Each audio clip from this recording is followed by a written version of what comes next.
Hello, welcome to Geeky Hijinks, home of the Mischief Makers, and today it's a very special one because it's my dudes and myself at the Cinema Squad doing a live stream, our first live stream for the Fear Street Trilogy, which just finished on Netflix last Friday, and we're going to talk about everything from part 1, 2, and 3, and everything, have some hot takes, and we'll see how it goes. But before we get started, I'm going to introduce my sexiest dude in the bunch, and that is my man, Dan! Welcome, Dan! Hey everybody, I'm so excited to talk Fear Street. Nice, but we're going to talk about Fear Street indeed. Tell everyone about yourself, Dan. We're all interested. So I'm Dan from the Upside Dan. I don't know. I love Fear Street. I'm excited to talk about it. Yeah, I can do it for you. You're a dreamboat.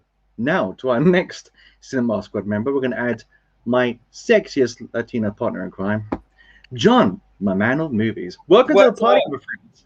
Hey, thank you. Glad to be here as always. Are you looking forward to a bit of Fear Street analogy, dissection, controversy? We have a lot of different opinions, Joe. I know that for sure. So I'm excited. We do. Many hot takes, guys, but we've got two more guys to introduce before we get this party started. We're going to start with the man of my dreams, Mr. Sean from Lost in the River. Welcome to the party, pal. Thank you so much for having me, Joe. You're the man of my dreams, too. Oh, my God. Guys, stream over. Mission accomplished. But you're looking forward to the stream today to talk about, because the good thing about this is we've all got very different opinions, but I think we can all see it from our own perspective, but let's not get ahead of ourselves because we have the newest recruits to the Cinema Squad with the greatest voice of all time. I'm talking about... It's Chris Stuckman. No, it's it's I was gonna say what? Hi. He's the newest recruit. Good. How you doing? Doing all right? I'm doing fantastic now that I'm with the squad. How's it going? And that's all. How are we doing, guys? We're all ready to get down to business? Yes. Perfect. But before we do that, let's just see who's in the chat. See what we got. So we've got 8 comments so far. We're all at good times. First of all, we have the other half to our Don, Machiavelli, Francis. She's saying, "Hey, I'm so excited!" Like squinty smiley face. Cool. Now we've got Pierce Productions. I believe we've not met. He says 1666 shocked me, but being the most enjoyable for me. Loved him. Well, Pierce, I appreciate your comment, but we're getting ahead of ourselves. So we're going to talk about this one further down the line. Who next is in the pie? Guys, it's our bro, the missing member of our squad. It's Antoine from Fever Dreamland Fit. Hey, wave to Anthony, everyone. Wave. 80s freeze frame. 80s freeze frame, guys. Make the dream happen. 80s freeze frame accomplished. So, first, Sean, now this. It's a perfect night. So, Andy is saying, hey, what's up, fellas? So I did complete part 2 last night, but not part 3. However, I'm totally cool without all spoilers. Without spoilers, cool. That's cool. This is a spoiler-filled guide. One thing I didn't mention, this is Spoiler City. If you haven't seen it and you want to stick around, do so. But if you want to watch this later on down the line, after you watch part 3, go ahead. Big mistake if you do, but let's see what's going on. So, say, hey, what I said, some good camaraderie chatting there. This is what Dreambow. Who are you referring to? Who are you referring to? That's a genuine Joe. It's Dan. It's Dan. It's Dan. How dare you? My heart. So who we got here? We got my dude Corey from King Need Gore. Yes. Welcome to the party. He's saying, "Hey yo, talk to me about Fear Street Skullface. Good times. We will do." Okay, we'll just get to the end and we'll start. So, Pierce Productions, what's up, my fellow Night Owl? Hey, Night Owl's in here, is he? Oh, I thought Night Owl was in here for a second. I was like, where is he? Okay. That's my girlfriend. I'm the only person in your dreams. Well, you know, it wasn't until it's your competition. What I'm gonna say. Sean is a dream. Welcome, new recruit. Talking about you, Jace. He's a big fan of your voice. Thank you. Here we go. We got Phil's Creepy Videos, a really nice guy, does live streams most Fridays. Hey there, horror fans. Hello, Phil. Got some dude. This is going to be amazing. Yes, it will. I hope I'm pronouncing your name right. That's a weird I know, right? 2 more comments and we get this party started. So, Phil's Creepy Videos loved all Fear Streets. Interesting. It's very controversial, but fun for the trilogy event, but we'll get to that later on. And I haven't seen part 3. Well, that's not my problem, you know. That is your problem, Joe. That is your problem. That's the one. Now to get in the kitchen and make a sandwich for me or something. But anyway, it's I'm joking. I make my own food. But anyway, guys, Fear Street, yes, is ended on Friday. We've all got different opinions about each stage of the journey that brought us to part 3. We're going to start where it all began, and that's with Fear Street, part 1. So first of all, I'm going to go in the order I see everyone. So Dan, Fear Street part 1. I know we've all reviewed this or had our own opinions, but give the guys watching your overview of part 1. Things you didn't like, things you could have improved, just a general overview. So I really liked this movie. I had a lot of fun with it. I liked the characters, I liked the actors. I especially like Kiana Madeira in the whole trilogy. I think she does a really great job. And it's not like scary, like this whole series didn't really scare me, but there's some creepy aspects to it. I don't know, I liked it. I liked the the odes to Scream, the odes to it felt like Scary Stories to Tell in the Dark, a little bit of Goosebumps, a little bit of it with like it happening like after each year or whatever. And but yeah, no, I really enjoyed this one. Cool. So guys, what do you think? Dan's general consensus or? Dan's wrong. Go ahead, John. I cut you off there. I'm just kidding. Dan, I agree with you on so many aspects. I love 1994. I won't say yet which one is my favorite, but I very much did enjoy 1994. Like you said, all the odes to movies like Scream, I Know What You Did Last Summer, even a little bit of Blair Witch in there, even though that whole homage is throughout the entire trilogy. I thought it was very well done. It wasn't scary, and I know a lot of people thought that was a big deal. It wasn't scary, but I just thought that it really wasn't trying to be scary. I thought this played very much into like a love letter to 90s horror. That's what I got. And concerning Kiana Madeira, bro, I mean, throughout the entire trilogy, she was amazing. And she's acting alongside some, not only new, younger actors, but Sadie Sink, I think, arguably would be the biggest name in Fear Street, the Fear Street trilogy. And for me, I thought it was Sadie Sink. And she even outacted Sadie Sink, bro. Kiana Madeira was awesome. That's pretty much my general thoughts on part 1.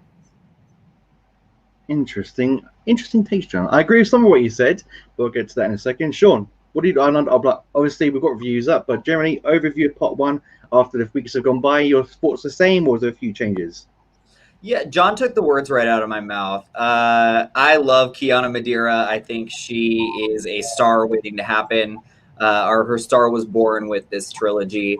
I think the first one, I had so much fun with it, and it is the beginning of this trilogy, and I didn't really know what to expect going into this, so for it to have been of such great quality and just such a fun nostalgia trip, I love this movie. Also, a child of the 90s, so I can't help but appreciate it for that reason alone. So I had a lot of fun with this one. That's a good point. So I think with the 90s, I got some of it. If I'm honest, I'm gonna get to my point opinion in a minute. That's when the real chat's gonna begin. But I believe I believe the 90s. Yeah, that was my favorite part. But although sometimes it felt like a very much 2000 films at times, like when it went to the school. But apart from if you took away all like the mega drives and the general aesthetics, I don't think most people would have thought this was a 90s movie, in my opinion. But like you, born in '86, grew up with Cherry Falls and Urban Legends and all that kind of thing. So I can see the odes there. But Jace, Pacemaker Jace, what did you think of part 1? I'm very much in line with the rest of the squad so far. I definitely had a good time with the first one. Excellent. I think out of all the movies that it reminded me of from different horror flicks, gave me the most vibes of Scream, and which was great because I like Scream a lot. And I don't know, I think there was just something about it. I had no idea what it was about. I never saw like a trailer going into it or anything. So I also didn't realize they were releasing the trailer, or not the trailer, I'm sorry, the trilogy, the way that they were week by week. So I thought that was just really cool. So everything all together, it was not what I was expecting in the best of ways. And I know that, yeah, as we've been mentioning, it wasn't scary, but I don't feel like that's a takeaway at all. I feel like, if anything, this is a great type of film that would be a good transition for people that are not into scary movies. That, right, maybe you watch something like this first, you start to get used to it, and then you maybe step it up later on or something like that. But and then the 90s, just like Sean was first bringing up, I mean, that was so great. AOL Instant Messenger, as soon as I saw the kid chatting on that and hearing those old noises, I was like, oh my goodness, the memories, the nostalgia. Did you guys ever do that thing on AOL to go complete a trek where you appeared offline so you could talk to people you wanted to speak to without being like messaged by people that you're like, oh no, leave me alone, don't talk to me. Yeah, That's me. Hard times, guys. Hard times growing up. Like pre WhatsApp and Insta.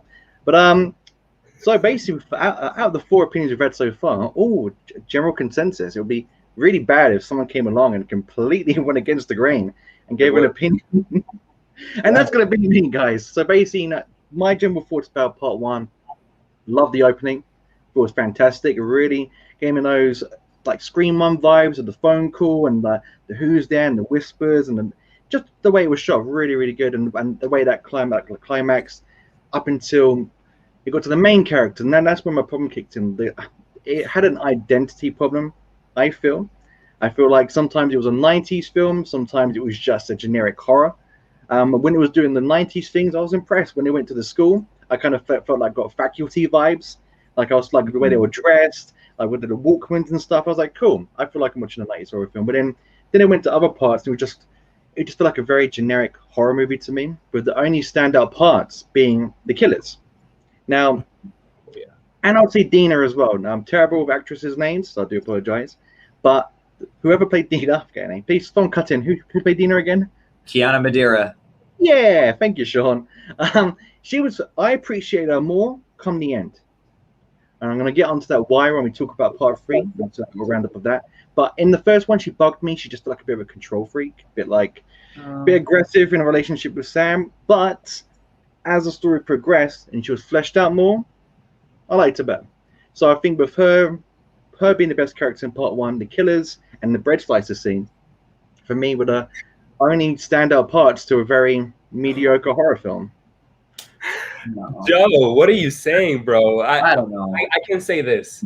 That bread slice scene was one of the best kills I've seen in a horror movie in a very long time. And it kind of the movie has this vibe of like a PG-13. So when I saw that they were going to push her through it, I thought we were just going to get a splatter of blood and it cuts away. But then you see like her head coming apart and I'm like, oh, this is rated R. I totally forgot about that. Mm-hmm. What a great kill sequence. I understand where you're coming from, Joe. I do. And I'm not really offended that you don't like this one as much. But overall, I thought it was a great type of horror film. I don't know who said it, but somebody said that this is like a good starting off horror film if you want to get somebody into horror. Jace.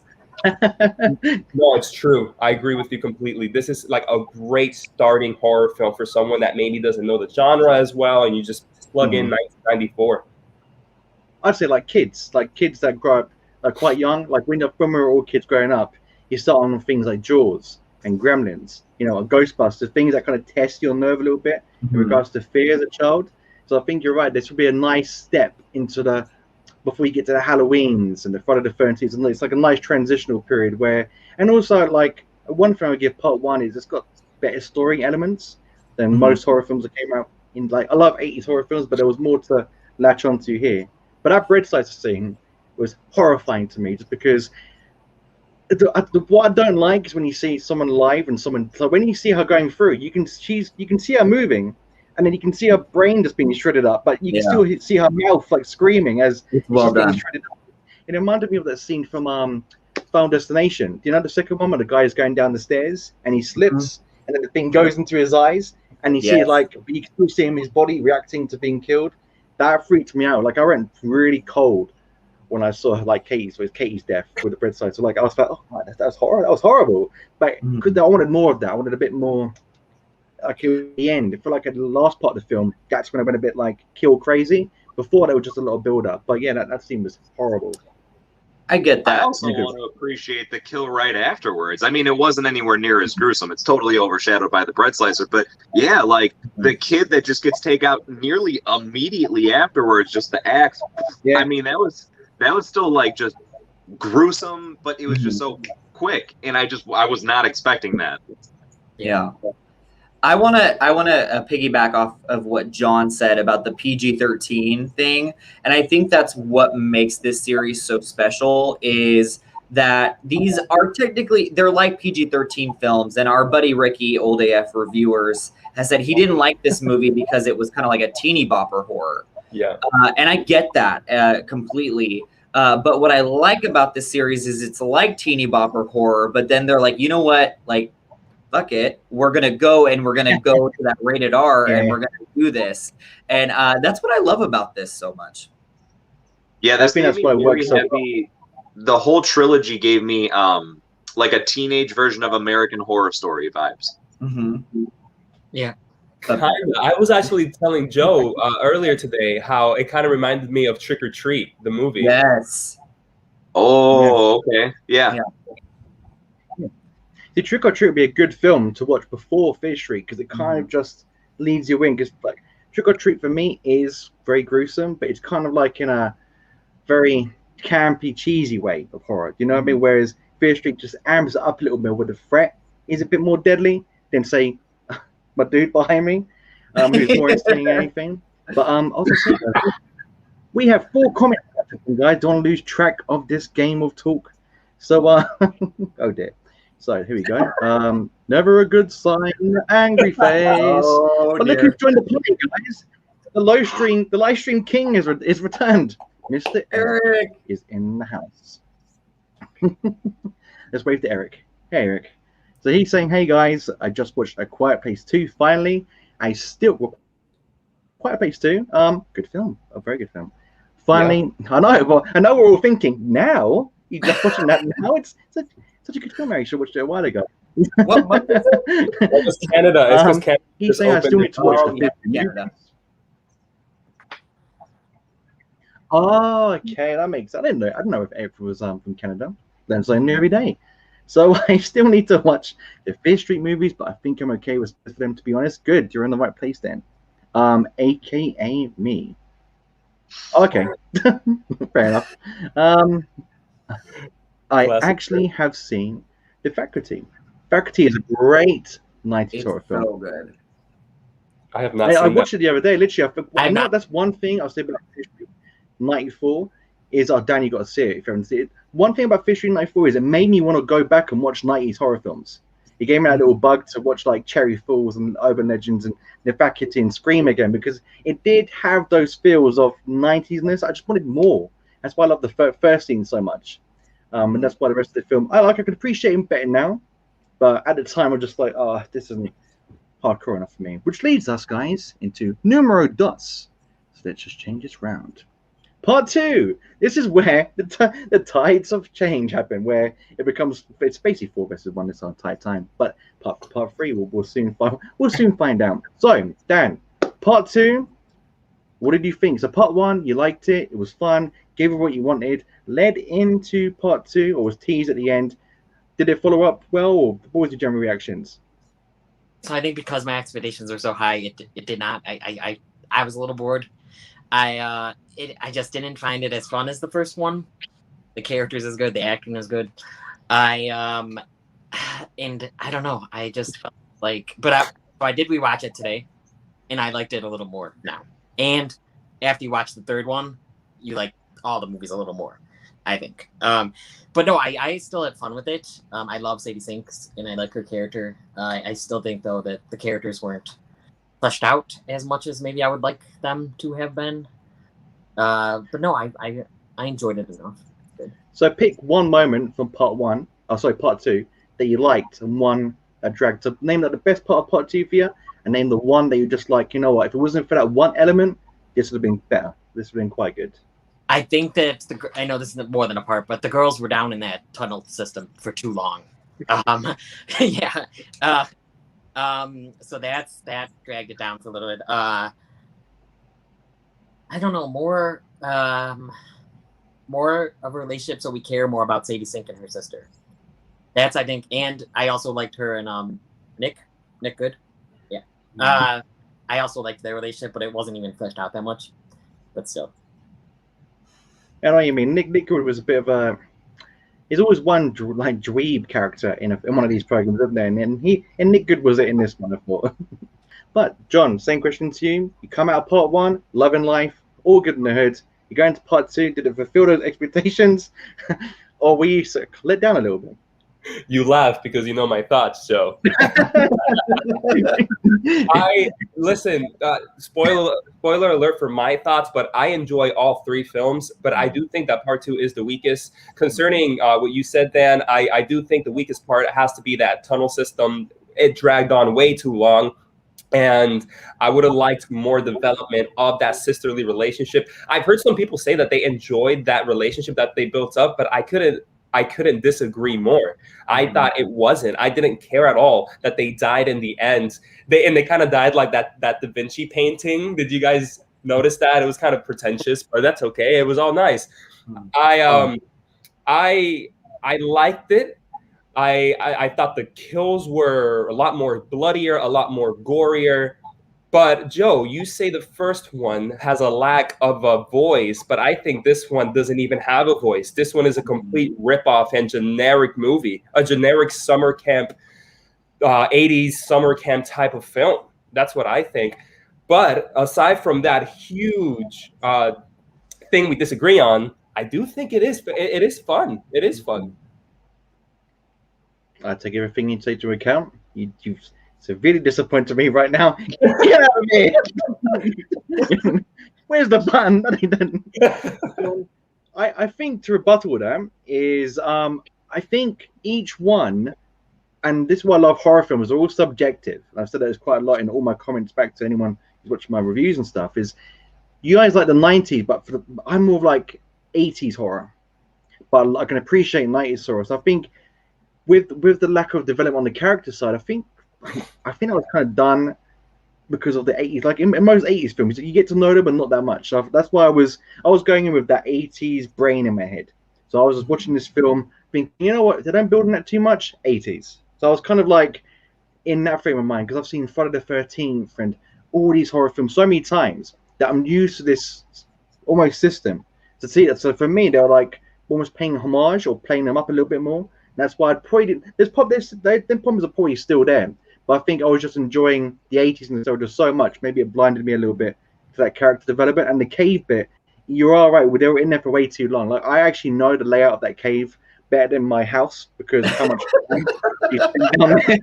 I can tell you where that beating heart thing was. I can tell you where the book was. I can tell you where to go down to escape.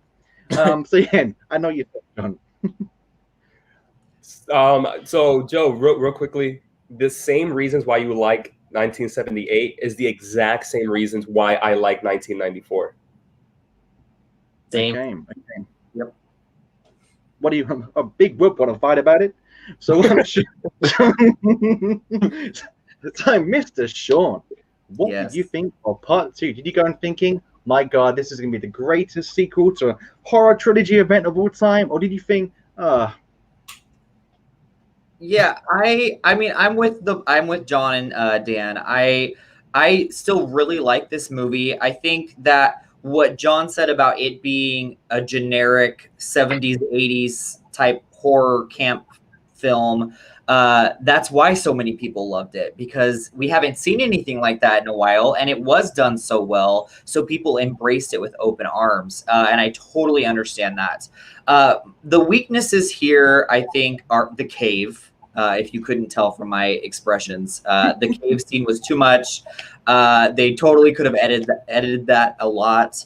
Also, the stakes seemed so much lower in this film because it was a story being told. It wasn't like happening in real time, like in 1994, or like it was happening in her vision, like in 1666. This was a story that was just being told to them. So we pretty much knew what was going to happen. So the stakes were lower, and I couldn't get attached to the characters as much. Kind of like with the recent Wrong Turn movie, how that kind of what you're saying there, that they went back 6 weeks and the dad was looking for them. So that whole expectation of what happened, the kids went missing, now something bad happened to them. So you're going in thinking, well, I know something bad happened, so I kind of not invested too much. Yeah. And I think that's why I like this one, because for me, it's very standalone. I know what you're saying. It's a very standalone movie. You can actually watch this one and not need to see the other three, which I would still suggest watching all of them back to back. But you can watch number 2 if you just want a dumb 80s horror slasher. Like if you're just in that mood. And I think this was done really well. And it makes me want, and I think we can all agree, that I want like Netflix to do more 90s horror films, more 80s horror films, like to do that, because that's one thing we're not getting as viewers. Like we're never going to get a Friday the 13th. So just make us a new one. And I think that's why I like this one so much, was I got an 80s horror film, and they're not around anymore. No one's really doing them, or the slasher film. So that's why I appreciate it way more. But I can pretty get your point, Shane. It's coffee, I swear. But so I'm going to go to Jace. We did have some video clips of all of this, but Jace, he didn't get him set up for us, so we just got to use our words to tell the stories. Thanks so much, Jace. Thanks a lot, pal. But what did you think about part 2 going in? I definitely, excuse me, overall, I liked it a lot. I liked it just a sliver less than the first one. And when it comes down to it, for me, it really isn't because of one was 90s or one was 80s. It's just because of the fact that I was able to, overall, I feel like, get into the characters more of the 90s story, and was able to, I don't know, get invested overall a lot more. And I think maybe it's because of, kind of what everyone was saying, that the 80s one almost feels like a standalone flick to a certain degree. I almost feel like the first one and the last one are really the most important parts of the driving story. And really, you could almost have like a Fear Street anthology series of all the stories of the different killers, with the 80s being, or, like a perfect example of how that could go. Like I would have loved to see, they kept showing that little kid with the mask that was walking around, and they never really got into anything about him. Like, I feel like, why not make a Fear Street, whatever year that took place, and just tell the story about that kid, and then so on and so forth. That would be really cool. But yeah, the ones that actually really drive the overarching story is the first and the last one for sure. And I think that's the only reason why this was, like I said, a sliver less, but still just really had a great time with it. I do like that they didn't make it too cheesy when they introduced the origin of how the guy with the axe got his mask. Yeah, right? I thought it was like done very, I don't know, like they almost did it so nonchalantly that you had a hard time, like, oh shoot, so that's how he got it.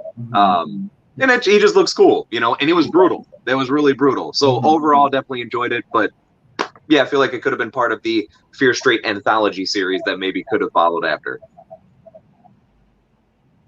Completely agree. Jace, I'm right on you there. I believe I wanted more sack-face guy. Like the sack-face killer, I wanted more of him. I think like Tommy was the guy that played the guy with the axe, wasn't it, in part 2? And I found him more intimidating when he had the mask on. So I would have liked him just to have found it in the cave. Kind of like Jason finds a mask. Just it happened there and then in the cave. We know it's Thomas or Tommy. So he just put it on there, and then he can be the axe killer for the rest of the film. Because he just when you see him, he did the role good, but I just wanted more, like you said, more axe face, sack face killer dude. In my opinion. I was in. Anyone else want to chime in on what Jace said? Everyone think, you know what, Jace pointed out.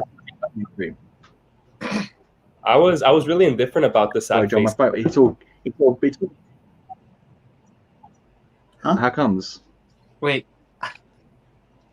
What is it? So my thing's lagging. So I'm looking like a little bit. Like, everyone's frozen. I'm like, everyone's gone really quiet. I'll just chime in, and then everyone's like, "What did he just say?" I'm like, "I can't keep up. It's lagging every now and then." So what were you saying about the being indifferent to the second? Yeah, I didn't care about him. I can hear you now. I didn't really care about him. I liked him. Yeah. So my thing. Guys. Why they didn't put his sack on earlier? Because they needed the campers and the other counselors to see who it was to know that, I don't know. First of all, it takes away the suspense for them. They think they're safe because it's someone they know, and then they're not, and they need to know. Okay. It's a good I point, get you. Dan. When all the kids saw them, they're like, Tommy! And then you just like, yeah, that makes sense. You convinced me. Dan, You convinced me. voice of reason, Dan coming in. Always. Boy, I do Dan. apologize, guys. If we keep talking over each other because there's like a little time difference thing. So if I speaking over people, I do apologize. So, Joe, is your chat open? Private chat. Yeah. Private chat. Yeah, let's look at the chat for a second, guys. Catch up with the 5 million. We have Private all those chat. wonderful people. Private chat, Joe. Private chat. By the way, guys. Oh. Okay, 1 second. Guys, we're just having a few technical issues, and oh my, oh no, wrong one. Sorry. It's 1 second. It's all going well, all going to plan. No. I'm back in. I'm back in. Oh no, where did Sean go? Oh, yeah, where you went. Technical issues. So professional here, guys. But let's catch up with some messages while we wait for Senior Sean's connection to come back. Guys, never flag on your internet service. So let's see what we've got here. So Pierce Productions is saying, hi Pierce. The outline of Formula 2 was cool, but unfortunately for me, it took too long to get to Tom being a full psycho and stealing the screen. Agreed. I think 50 minutes shaved off of part 2 would have helped the pace. What do you think about that, guys? I completely agree with Pierce Productions here. I think it was way too long. If we had 15 minutes shaved off, it would have really helped the pace. And more of Tommy would have helped. I think so too. Instead of, because I said in my own review how it's not that there wasn't character development, but that the character development was very mundane and boring. So maybe shave moments from that and add it to what we really want to see, which is Tommy just going nuts. And those are my favorite parts. And I think that's why I think because there was more kills for me. Like, I think there was an equal amount of deaths spread out throughout the entire movie, whereas part 1 for me came in the latter end. So that's why I kind of like this one more, because it was more equal, kind of.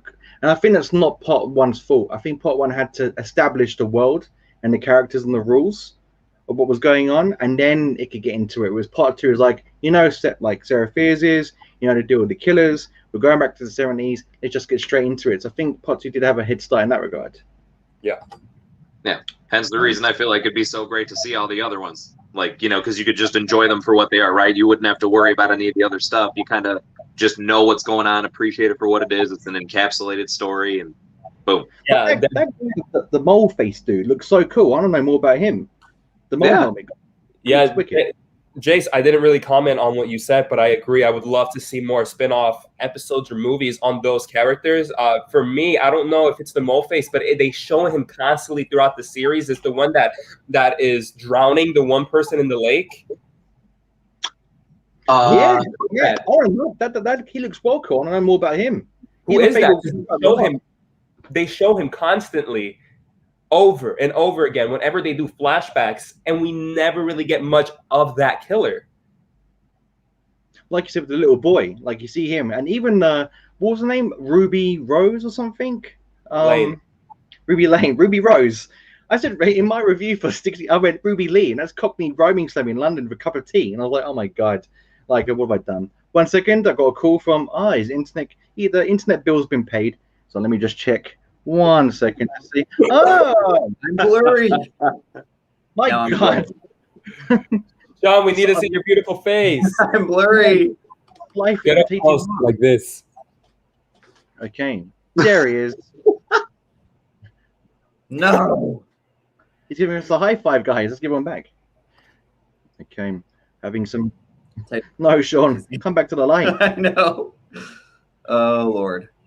Sean, maybe get close like this. Let's all do it so he doesn't seem left out. And pull back in. Didn't work. No. Didn't work. It'll work itself out. We know who you are. If anything, you look like the most beautiful Instagram filter I've ever seen in my entire life. So, look, guys, look who we have in the chat. It's our broski, Ricky from Old AF Reviewers. Ricky, we just brought you up. What happened? We just brought Ricky up. All right. Yeah, Ricky, you had mentioned earlier some of your opinion. So he's saying, yo, bros, hope you're all well. We're doing fantastic. We're doing very fantastic. Sean is now gone. Sean is back. It's fine, Sean. We all know what your beautiful face looks like. We're all good here. Okay, peace and love.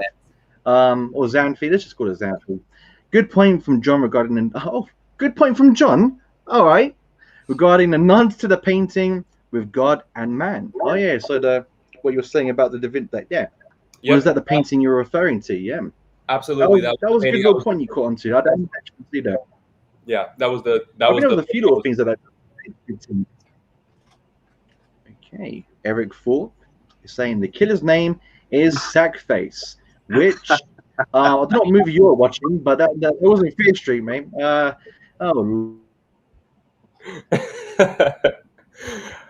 Is it Sackface? Oh, no. Here we go. I know it's spoiler free, but PG, Eric, calm down. See, mine's like. From Fever Dream Unfaded. Do you guys think the setting the stories in the early era 1970s felt gimmicky, or did it feel natural? Guys, what do you think? Do you think it was thrown in there to capitalize on like Stranger Things, or do you think it played a natural part of the story? It was natural, I thought. Yeah, I don't feel like it really felt forced. 1978 felt gimmicky. I feel like 78 didn't feel gimmicky only because it was dealing with a character that was actually playing a part in the main story of what was going forward. Like if they didn't have to reach out to the woman to realize, oh, she died and then came back and that's why she made it through and has survived this long. If she wasn't a central plot point to kind of what was going on to a certain degree, then I would feel like what's going on here. But the fact that it was just her telling her story, did it need to be a whole movie? I enjoy that it was, but maybe for the sake of like overall, I guess not. But that's the only reason why it didn't feel forced, because it was like, well, it's when she grew up. I mean, that's just what it is. It's what the story is. Also, I liked this is the part that didn't feel as predictable, but they gave us a little twist about we thought it was Sadie Sink's character that died, but it's but it was the other sister. Yes, I like how they left it where you didn't know which sister it was going to be. That was probably, if anything, I didn't even think about it until it got towards the end of everything when they were both getting stabbed. Oh no, Sean. But yeah, when that was going down, all of a sudden I realized I was like, oh shoot, they never really identified which one of these it is, and so thought that was really cool. Guys, I thought it was very obvious who it was because she had red hair, so I knew Sadie Sink was gonna survive. I knew it was red hair, but Jillian Jacobs has like red hair. I mean, brown hair, right? Yeah. No, but she was red in the series. Oh, it was darker. It wasn't the same color. Joe, can we agree? I think I would say sorry. I was just thinking like I think Sean had heard a whisper. His name is on the stone, guys. He'll be coming back very soon, but maybe with a sack over his head. We just don't know. Who knows? His time has come. Yeah, John's like, no. So what's it called? I think fingers with me. I'm cursed with what I called up the big horror brain, and that's what I can see things coming a mile away. I can see twists coming, like especially in 1666, which we'll get into in a bit. But I can just see things coming within the first instance. So with Ziggy being who was Christine, like Christine was Ziggy. I knew that straight away because it's obvious, really. Like you could not be shocked by that because it makes way too much, and especially when you see the connection with her and Nick Good, because obviously their connection when they were calling each other and putting the notes through the door. So obviously that was established way more in 1978 than with the other girl, because the other girl barely spent time with him like at all. So that's why I kind of took it straight away. But I think the movie wanted us to think that, though. I think the movie did. It did. But no, Joe, because we didn't know who we gave the note to until the next movie. Was the note in the beginning of the second one or the end? The note was at the beginning, but this is what I was saying to you about the spoilers in the trailer. They showed that in the trailer that it was her who got it. So I went in having seen the trailer with this knowledge, knowing because they showed it in the second one. But the trailer just gave it too much away that I could connect the dots a lot quicker. Had they left it, maybe it took it a while to figure it out. Correct me if I'm wrong, but Nick Good sends the note to C. Berman at the end of 1994. But we don't know whose house. Yeah, you're right, Dan. But I still got to disagree, and I feel like it was obvious to me, at least to me. Like, we'll see what everybody else says, but for me, I thought it was obvious. I knew who was going to survive and who wasn't going to survive. Yeah, but John, do you think that was the point of the movie was? I think. No, it's great. I didn't come out with that, Dan. I didn't come out with that at all. But again, because Jace agrees with you, and passion, Dan. Yeah, I was gonna say, for what it's, I'm still in the boat. I have no problem saying I did not see it. I don't see what was obvious about it. I mean, no, I'm not saying there's no validity in the points. I'm just saying, me going into it, I definitely, first time watching, was not sitting there. Nothing about it was like, I know for sure what's gonna go down. I mean, up till the point where they were both getting stabbed, I was like, okay, so which one is about to make it out? Because it seems like they're both about to die. So I don't know. For what it's worth, I guess for me personally, I'm just glad that I didn't pick up on whatever it was that you guys did, just because I think that's what was one of the most enjoyable moments for me, was not knowing beforehand who it was going to be that survives. Exactly. Can I also add that it doesn't matter? Yeah, Joe, sorry. So I was going to say, I want to continue this, but our dude is returned back to the game. Welcome back, Sean. He's back. I'm back. It's fine. I want to hear your thoughts. I could see Sean, and I was like, I need to bring him back, but I don't want to be rude and interrupt. So literally, so guys, going to continue the game of the chat. Oh, are you serious? It's all good. No, it's Sarah Fears, Sean. Sarah Fears. Stay away from the camera. That's Blair Witch, if anything. Not Sarah Fears. Either way, it's a witch. Let's go through the comments quickly, guys, before we're getting a few comments. Good times. So we've got 9 in the chat today. 9 lives, like a cat. Always good. So we got we got my dude Monty from the Horror Miser Monty. Great channel, by the way. Loves his horrors. Watch his review today. He's saying, "Sup, gentlemen." What's up? What's up? And now we've got and Joe, you're a great host. I'm an okay host. I'm talking way too fast. If you can understand me, good times. But thank you very much. But I paid you to say that. Monty is saying Fear Street is the best horror trilogy. But we'll discuss that later down the line. But yeah, it's not a bad one. Not a bad one. It's solid. But we're going to talk about that later, Monty. So stick around. He also says the note at the end, which we were just discussing a second ago, Sean. We're basically talking about the note and how we kind of guessed who Ziggy was in relation to her being. So that's what we're talking about just before you came back, and we're trying to work out. We're trying to work out whether the note came before or after, and because me and John, we kind of clocked straight away who Ziggy was. Whereas the guys are saying they didn't actually know. Yeah, but Monty's saying the note of 1994, but we didn't know who got the note until the beginning of 1978.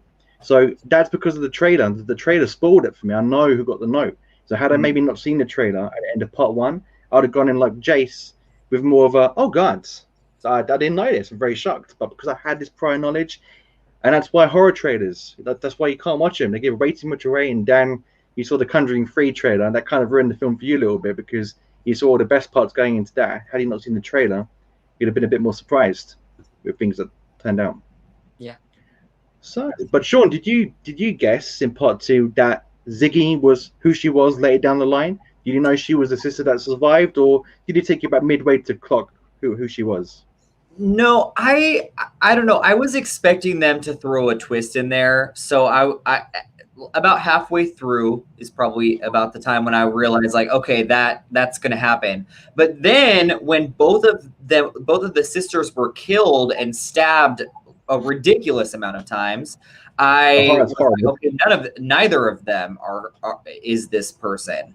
So then my mind started racing again, but then all of a sudden Ziggy came back to life, and that was a little jarring for me. And that was one of my biggest qualms with part 2, was how the hell did that girl survive? But we'll talk about that in a bit.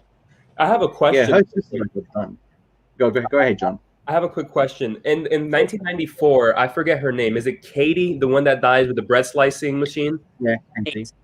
She says that her mom was in Camp Nightwing during the murders. Who is her mom? That's a good question. That's a really good question. If anyone in chat knows this, do chime in and let us know, because that's a really good point, John. Who would she be in now? I can't try to think of any kind of That bully. character that survived near the end. God, that bully. I wanted to smack that girl in The the face. bully. Maybe. Yes, Stan. That's a great show. Yeah, that makes way more sense. I'm trying to think of the bully's last name. I don't remember. Yeah, me either. Yeah. Oh man, can someone go and Google, look it up, see if there's a connection there? Because that'd be Dan. If you got that right, you are the man. We know that already, but even more so if you got that little prediction right. So the bully was the bully, but that was fine. She was a cliche bully. I was annoyed by what's her name? She was down The in one that was in the cave? yeah, Alice? Alice. I liked Alice. That I feel like they fixed her character throughout that movie. So I was so annoyed by her at first, but then I liked her at the end. Yeah. She got done like Samuel Jackson though in Deep Blue Sea. Because remember Deep Blue Sea, Samuel Jackson's he's like, have you seen an avalanche? It moves like water and stuff. I got a problem, and the shark gets him, and Alice is like, let me do this. This is for me. She turns around and then clink, and it's like, wow, like a really good speech, and you're really on her side to redeem and have some redemption, and she just wiped out in like 2 I seconds. liked that though. That was That was a good scene. That whole scene was perfect.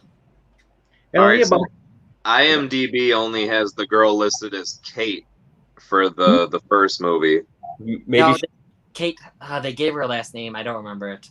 Maybe they didn't. Well, if they did, it's not on IMDb. That would be really cool to piece together though. Someone needs to do some detective work. I'm Dan? trying right now.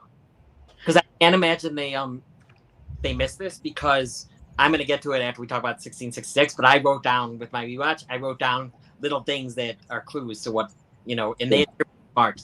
This Meticulously plotted. What?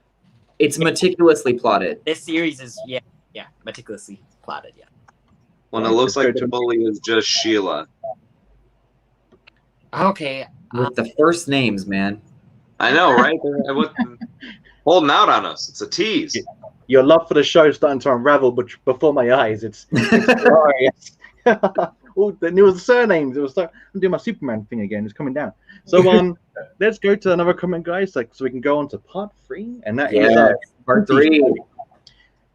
We all thought that Cindy at the beginning of 1978 we all thought that Cindy at the beginning of 1978 to the end of that movie is when we found out it was Ziggy. Okay.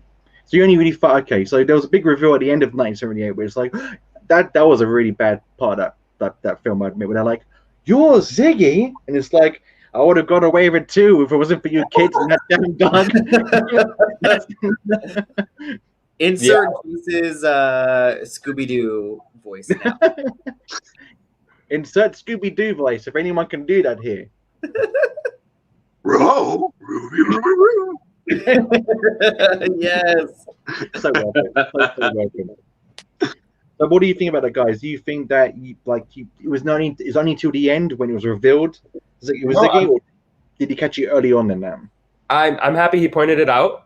It might have worked out that way in the narrative, but again, I'll just say this: I kind of just knew it was that Sadie Sink was Ziggy the whole time, and that 1994 that woman was Ziggy. I don't know if that was just a theory that I had, and I thought that's how the movie was playing out, but I guess not. Cool. Okay, next comment from Peace and Love.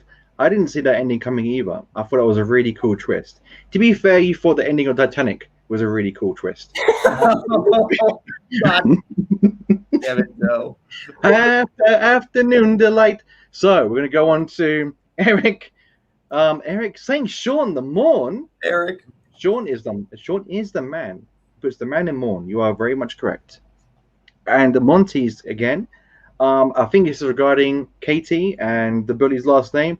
That question was never answered in 1978. So cheers, Monty, for getting back to us there. So I guess it's very ambiguous by the sounds of things, guys. But I would say, Dan, I would be 98% inclined to agree with you because they have similar personalities. They look the same-ish. I don't know. They have looks.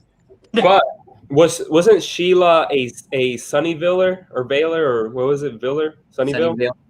Sunnyvale. Yeah, and so Katie is from Shady Side, so her mom would have to be from Shady Side, right? Yeah. Oh, possibly. The other high girl that sleeps with this Sunny Shider. I was thinking about that, Dan. Yeah. Wait, but she dies.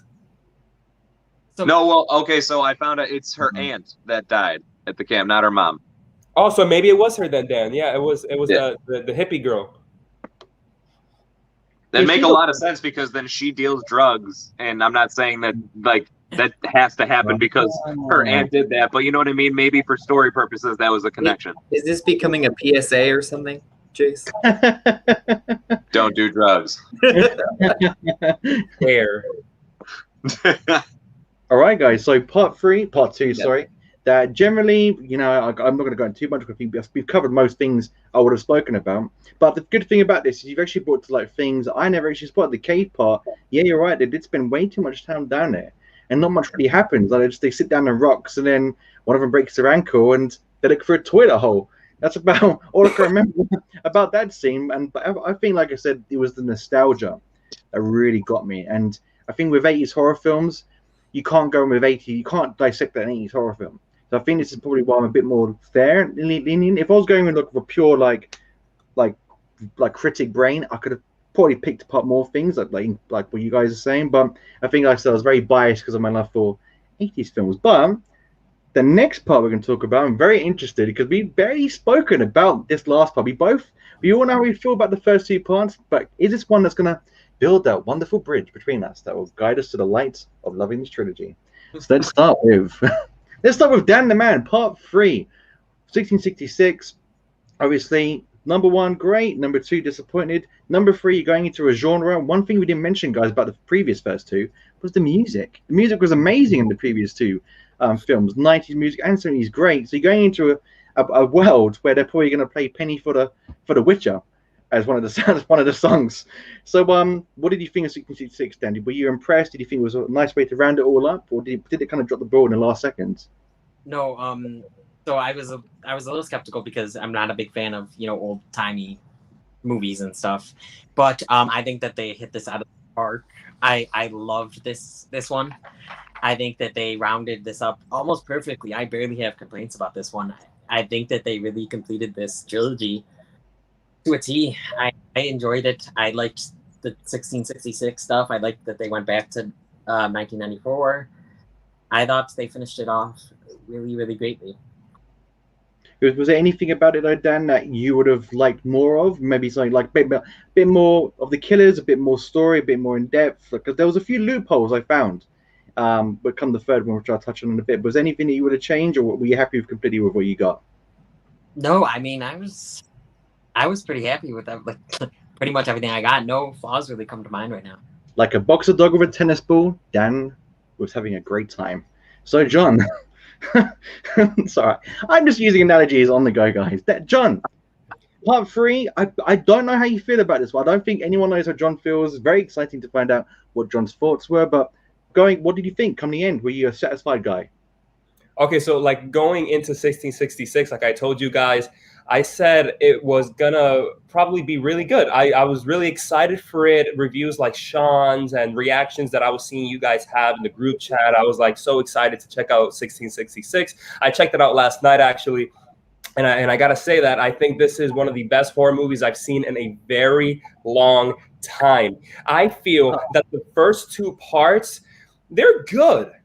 Like I really enjoy them. But part 3, 1666, is one of the best horror movies I've seen in a very long time, guys. I absolutely loved how complex and how in-depth and the whole story was dissected and everything was answered and twists and turns and revelations and everything was done so expertly. I was shocked by the very end how much not only did I like this film, but how great I thought it was and how Lee Janiak knocked it out of the park. What I liked and what I didn't like. What I guess I'm on the fence here because it's the same thing that I like and didn't like. What I liked is that this story is like 2 stories in one. So you get out of the vision in 1666 and we're back in 1994 part 2, and I thought that was so cool to see. And the story continues, and I was so buckled in for this ride. But at the same time, I see it as a bad thing because I would have very much loved to see a part 4. Like I thought we were gonna get a surprise part 4, and I don't know if you guys thought that too. A little bit. It was teased a little bit.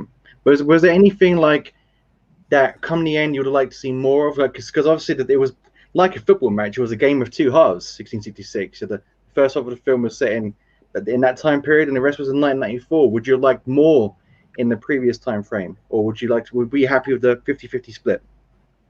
I'm sorry. Can you reword that to me? Sorry, I forgot. English is my first language. In old English. So basically, the film 1666. The first part was set in 1666. The second part was purely 1994. So basically, it was an hour split, an hour spent in each time period. Did you think that was that okay with you? Would you rather more time in the past, or were you happy with that split? Joe, I was very happy with that split. It's just that fanboy in me wanted a part 4. Once I saw 1994 part 2, the fanboy in me wanted a part 4, but I didn't get it. But that's okay, because they added these two elements together to create this film. It was great, guys.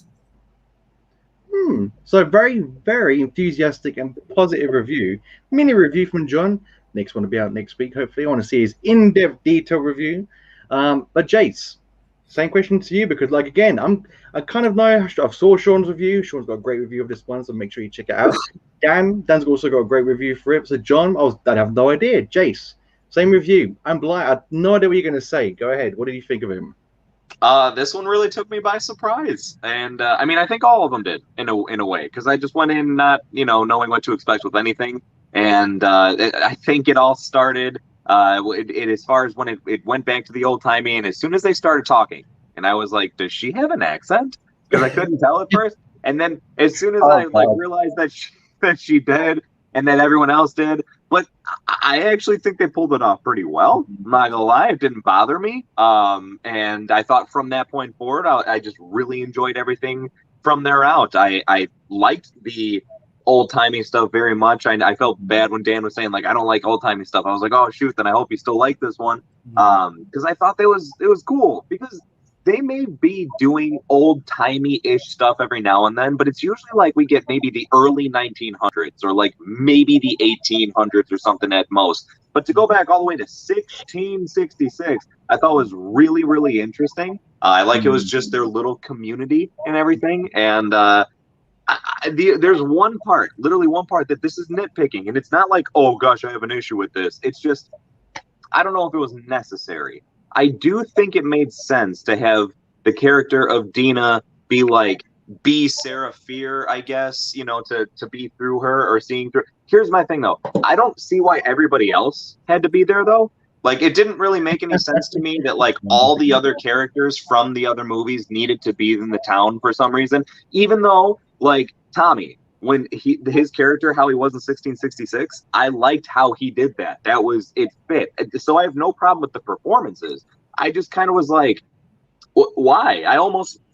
I'm not sure if I would have liked it more if it would have been different people or not. And then there was the other part. It was like, so they got a girl to be Sarah Fear, but then they had Dina be in the movie for the most time. It was like, okay. And again, I have almost like back and forth. I almost feel like to a certain degree I would have liked to see the other girl as Sarah Fear be in the movie as the main Sarah Fear, and every now and then there's like a scene where she's Dina, and it's just like, oh shoot, because Dina is seeing what's going on or something like that. And like I said, very small nitpick, not actually a problem. Still very much enjoyed what they did, but yeah, it was just kind of like, okay, so this is just an excuse to get everyone else back in there for a little bit.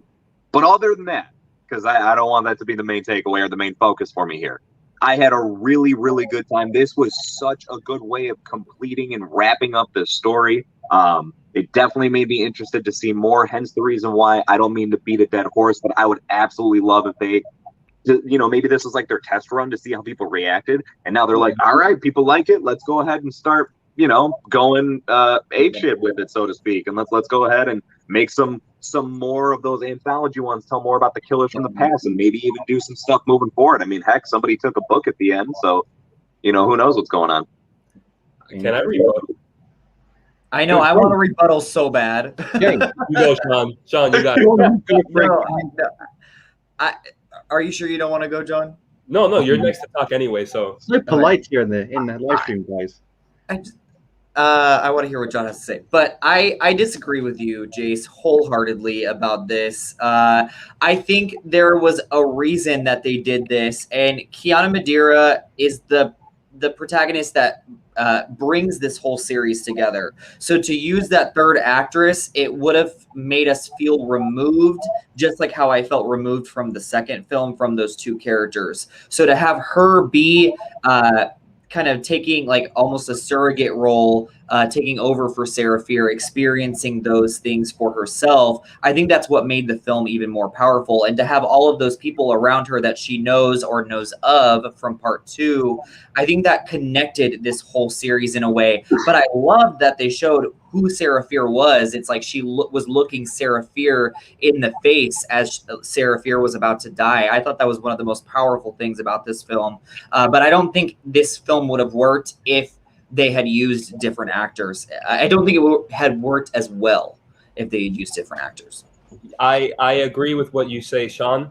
And to add on to that, the reason why I think, Jace, that they used the other actors that we saw in the vision was, I kind of thought of it like a dream. You know, in your dream, you never see random people. You see the people you've seen in your life. That guy you walk past in the grocery market getting some milk or something. And everyone in that vision, she's seen them in person, or she's even seen pictures of, because we see that Ziggy shows her pictures of Camp Nightwing and everyone that was there before we get into 1978. And if you also notice, not everyone from 1978 is there, because Ziggy never saw their picture. Like Nick Good's brother is not in there because she probably never did have a picture of her brother. So she can't just remember who this guy was. And a lot of other campers, the bully that we're talking about, Sheila, she's not in 6066 because Ziggy never had a picture of her. So I see it more as like a dream, that she's remembering the people that she has just come in contact with. Oh no, I'm not gonna lie. That literally makes me feel 100% better about it. I'm not kidding. Like, no, that completely. I'm very just like logical about things, and like but that makes complete logical sense. Like that totally is a justifying reason to me why they would be there. And here's the thing: it is not at all, thankfully, like an issue. Like I was done with the movie and went, oh gosh, I can't believe it was all the same people. It's just it was in my head as it was going forward. I was like, okay. It was also another part that made me give more vibes of a teenage American Horror Story, because they always have the same people playing different characters. But I also mean that in a good way, though, because I love American Horror Story and I like this. So I think they did a good job of that without seeming like a ripoff of it by any means. Totally. I'll just add into basically agree with what Sean and John said, is it's like Wizard of Oz as well. All the characters from the first part of the film, when they went to Oz, played their perception. So, for example, Dina's girlfriend Sam still played the love interest in that version, because that's how she perceived her in her life.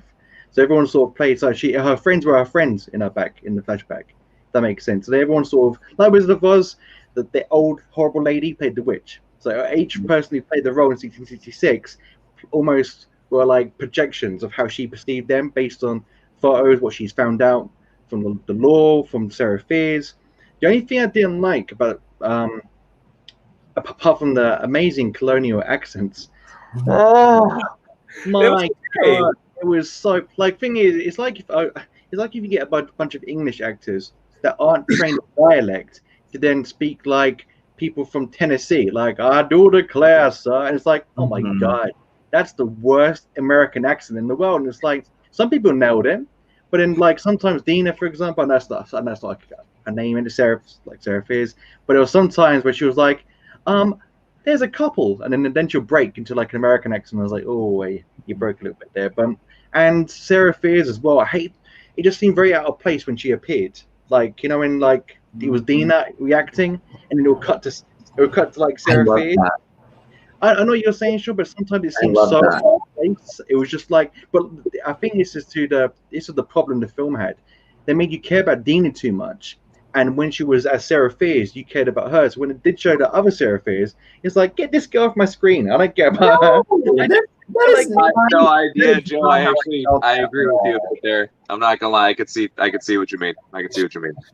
Sean, we agreed up to that point because I'm with Joe here. I would have wanted a little bit more of the actor that did play Sarah Fear. I don't know where I would add it in. Don't ask me. I'm not the one making the movie. But as somebody watching the movie, I would have wanted a little bit more of that Sarah Fear actress. I didn't need it. Also, I am like a Kiana Madeira. I am like all for her. So that's the part where I'm back and forth, is because I like the actress and I wanted to see more of her, but then it was like that whoever they got to play Sarah Fear, she was creepy. And she was really creepy. And you know who else was creepy? It would have been nice to have a little bit more of her. I'll give you that. You know who else was really creepy? I have no idea what her name is. But okay, so Dina's love interest. Sam. So Sam's mom. Especially in 1666, like I'm not kidding. There's a part where so I was watching this with someone else, and I'm glad they mentioned it out loud before I even said anything. So movie's playing. It's the scene where they're in Sam's house together, and she says, like, "My mom can't see you here." And then sure enough, the mom comes home. Look at her eyes throughout that entire scene, and you'll swear to God, like she's possessed. Like it's just like I have no idea what is going on there. If maybe it's just truly her, but it's like there's more color in her eye than anything else, and it almost looks like she's possessed for a sec. I don't think that's a movie trick, and that's probably just how that woman looks. So I'm sorry, but she looks creepy. Some possessed Sam's mum by the sounds of things, and that's what it sounds like. Guys, if I can bring this up, concerning the twists of the film, I thought they were great, and unlike 1978, I didn't see any of the twists coming. So I was shocked when we found out that it was Sheriff Good the whole time, and that his lineage has been the one that has been possessing shady side, and that Sarah Fear was actually innocent. That added to my reaction to the film. That added to this film is amazing. Yeah, I loved it. Yeah. I unfortunately, guys, disagree because I no, come back. No, I liked part 3. I just better than part 1. Part 1. I thought for me, we're not doing the right thing. But for me, I like part 3. I wanted like a quick wrap up at the end. Like it went for an hour. I was kind of like mentally more exhausted after 1666. I was like, wow, that was a bit of a ride. And it's like, I got another hour of 1994, and I was like mentally ready for the film to end. Not because I wasn't enjoying myself, I was just like ready for the conclusion to happen.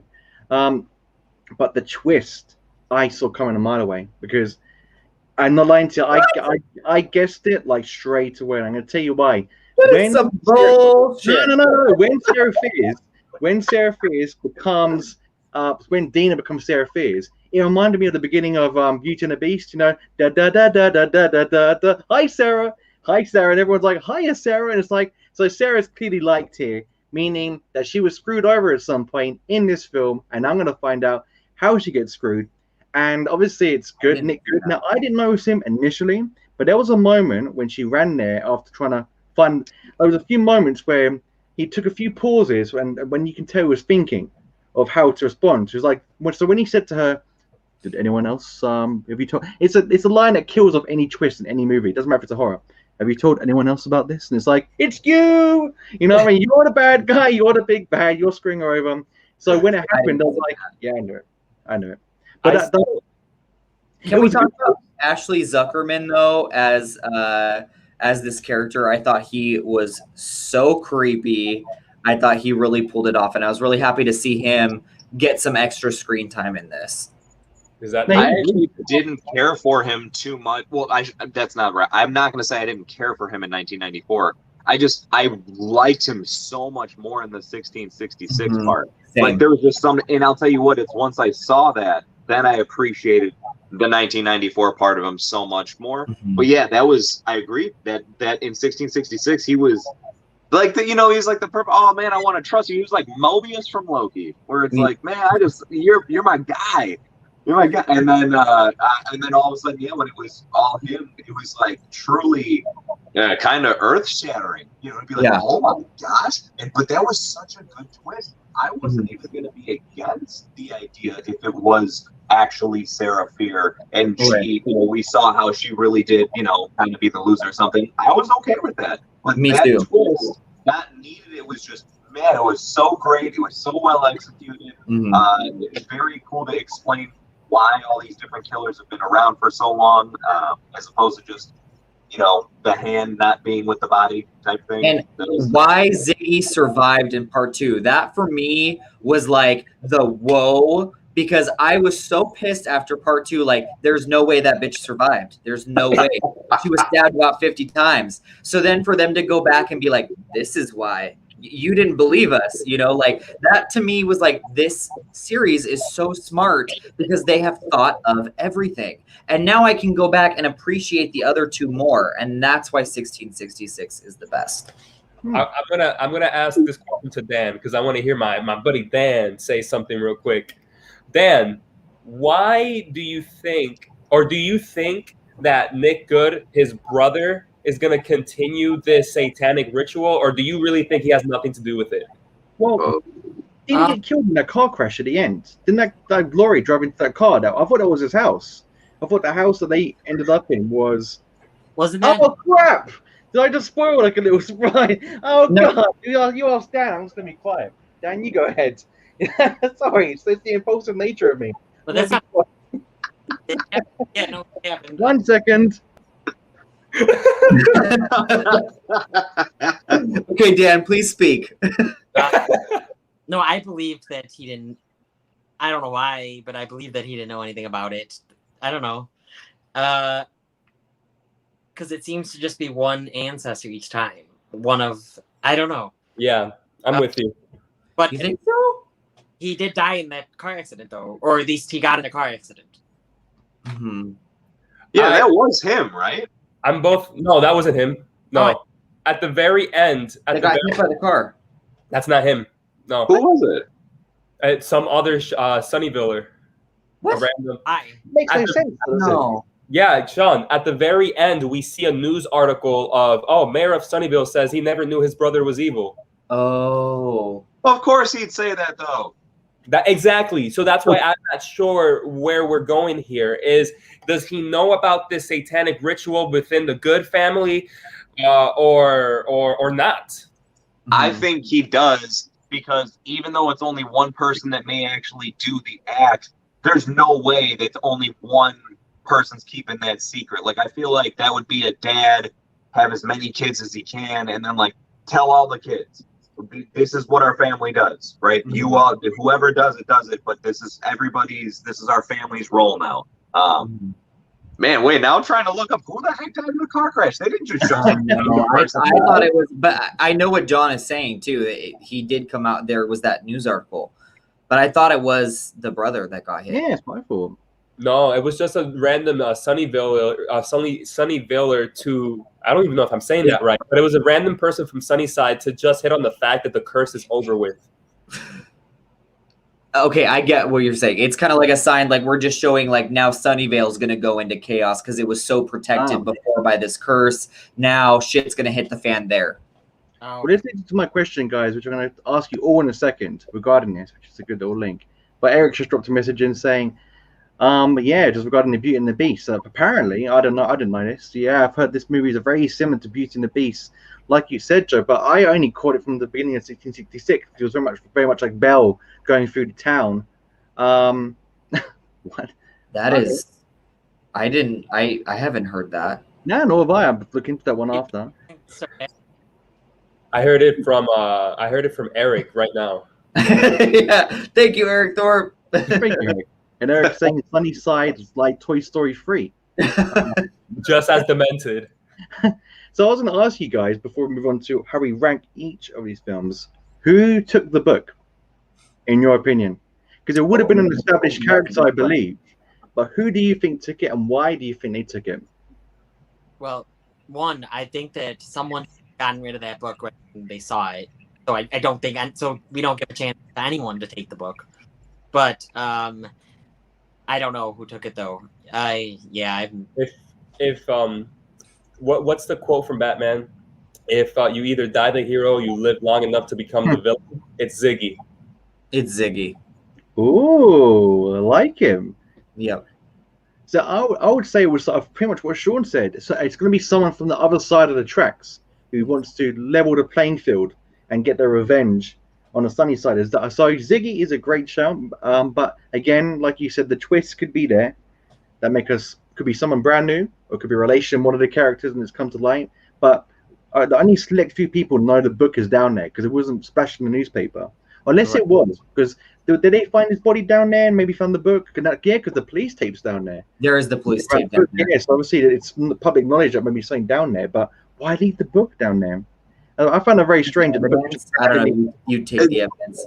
Made no sense to me whatsoever that book was still there. That actually kind of like bothered me. Like, you could tell the rest of the place is empty, and that definitely would have been taken for evidence. So the fact that it was sitting there still was really kind of ridiculous. But yeah, that's coming from Mr. Logic, though.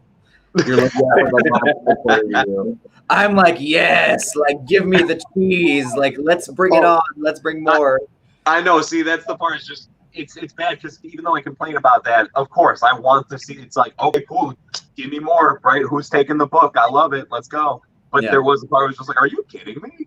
Yeah. I think it was also Netflix didn't know how this was going to go. Like it could have been the biggest flop series of all time. So they probably added that thinking, let's just put this here in case it's so good we make a new sequel trilogy. So that also say they could have ended it down. We could have been like, oh, it's such a shame we didn't pick up because I'd like to see where that went. So now they'll see the numbers, they'll see the figures, how well the show done, and then they'll go into I want another one. Like to say what I want about part 1 and like part 3 I liked. I didn't mind part 3. I thought it was a solid conclusion. I was happy the way it ended. I thought everything, even on 1994 parts, I wanted to wrap up quicker, but I liked those moments. But I wanted more killers because for me, the killers in this entire the murderers, the killers. Yeah, they're in the whole last half. No, but I wanted. I think what it was. I just wanted more. I just wanted more of them because I think for me they're the most impressive looking killers in films to date. For me they're very iconic. Like they can be iconic. They just need a bit more, like the little kid with the face and the guy with like the mole mask miner. Like he was good in there, but I want to see a backstory to that. I want to see in 1978 where you see the boy and who was it that brought up the killer that was drowning someone in the water that they kept showing? John. Yeah, like we need more of that. Like that image is stuck in my brain. We need a whole movie based on that person or that killer. No, 100% agree with you. Well, that's where, right, as far as I feel like I'm sorry if I'm repeating the hell out of myself, but they need to just go ahead and make that anthology series of this is just right, Fear Street 18 something of this is the story of this particular killer. Like they could easily just do that. And honestly, I think they could do that for a while before it felt really played out because you have so many different ways to go about that. There's nothing that really has to feel so similar. You have so many different time periods, settings. It doesn't always have to be the same characters. This one, it made sense for Dina to be the main part of it, but not everyone has to be that. So they could really go somewhere with that. It could be like Fear Street Volume 1, Volume 2, Volume 3. Just do it like that, and they all link in their own little way. Like American Horror Story, how they all link. Yeah. But they're their own individual things. Or maybe, Jace, you're saying series. It could be a series of every episode being, or maybe every season on a killer, and then the movies will work more like Avengers films. Because it's crazy. You would think that this is a film that already has had other series, other episodes, or other movies to build up those killers because they're so cool. They come in, they're so intimidating, and you would be like, "Oh wow, is there a movie about this short kid with a bat or the mole face guy?" No, there's not. It'll be cool if we get some backstory that would then lead up to a bigger ensemble film. Ooh, John, you are talking my language right now. This is great ideas. I would say you got Sean so excited over there. I like that idea, man. I really do, because I think that this would all work perfectly. And who knows? Maybe they're already kind of playing something like that. Like Joe was saying, I'm very much in agreement. They were like doing this as a test run. I wouldn't be surprised if they waited to film that after credits stinger thing or the last part of 1966, or if they just held off on putting it in there until they were like, okay, people are liking it. Maybe it's safe to throw this in. Easily done. I think you should know by now that people love this series, and the fact that all three of the films have above a 90% on Rotten Tomatoes. Can we talk about that? Like that's pretty impressive for horror films. Sean, do you know which one's the highest? I'm pretty sure 1666 is. Okay. I think the lowest is 1994. I'm not shocked. So yeah, guys, that might be. I think that might actually be like an 89 or something. But last time I checked, so impressive. So guys, we're going to shoot now to the rankings. So we're going to go through, starting from Dan. Sean, obviously, if you haven't seen Sean's ranking video and review for part 3, make sure you check it out. So we're going to still ask you, Sean, because people who haven't seen it will be very interested to know. Dan, from 1 to 3, rank them. So, from best to worst, 1666 is my favorite. Then 1994, and then 1978.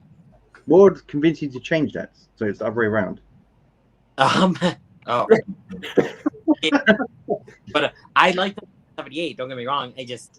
I liked it better on rewatch after seeing the third one. But no, that's my ranking. John. Yeah. So my number one let me start from the bottom. So my number 3 is very easily 1978. Very easily. And then, so 1978, the very bottom. Then 1994 is my number 2 right here. And then 1666 is all the way up the F there.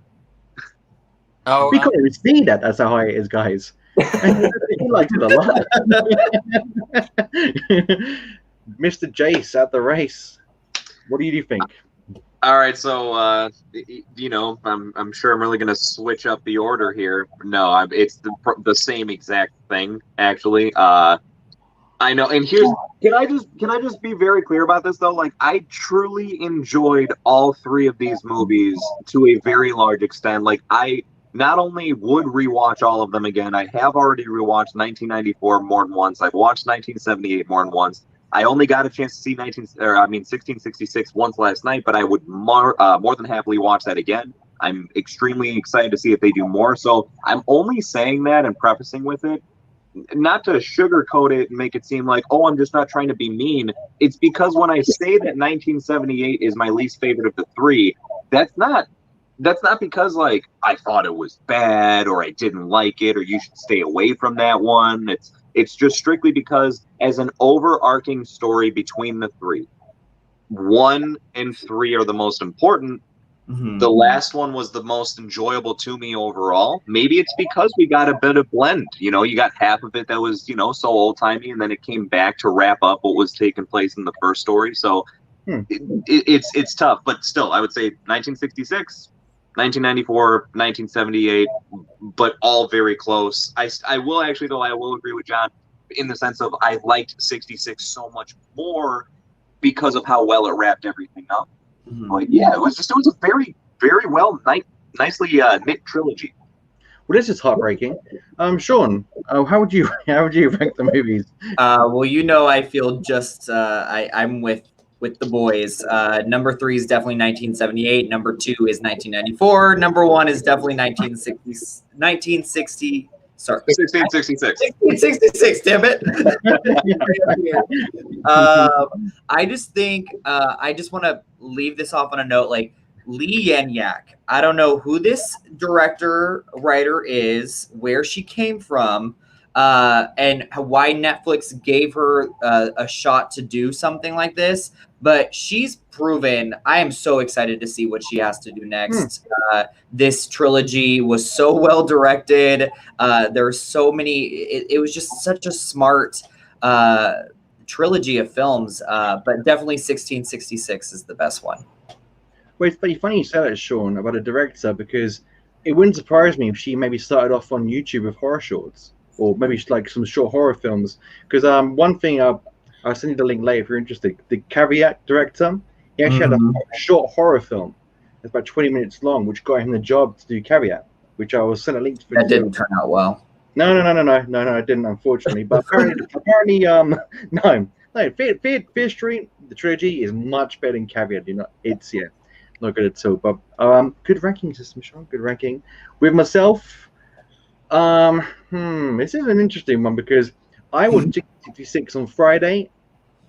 2 days later, it gave me a chance to digest it more, which I appreciate because I got to thinking, how do I feel about it? Was it disappointing?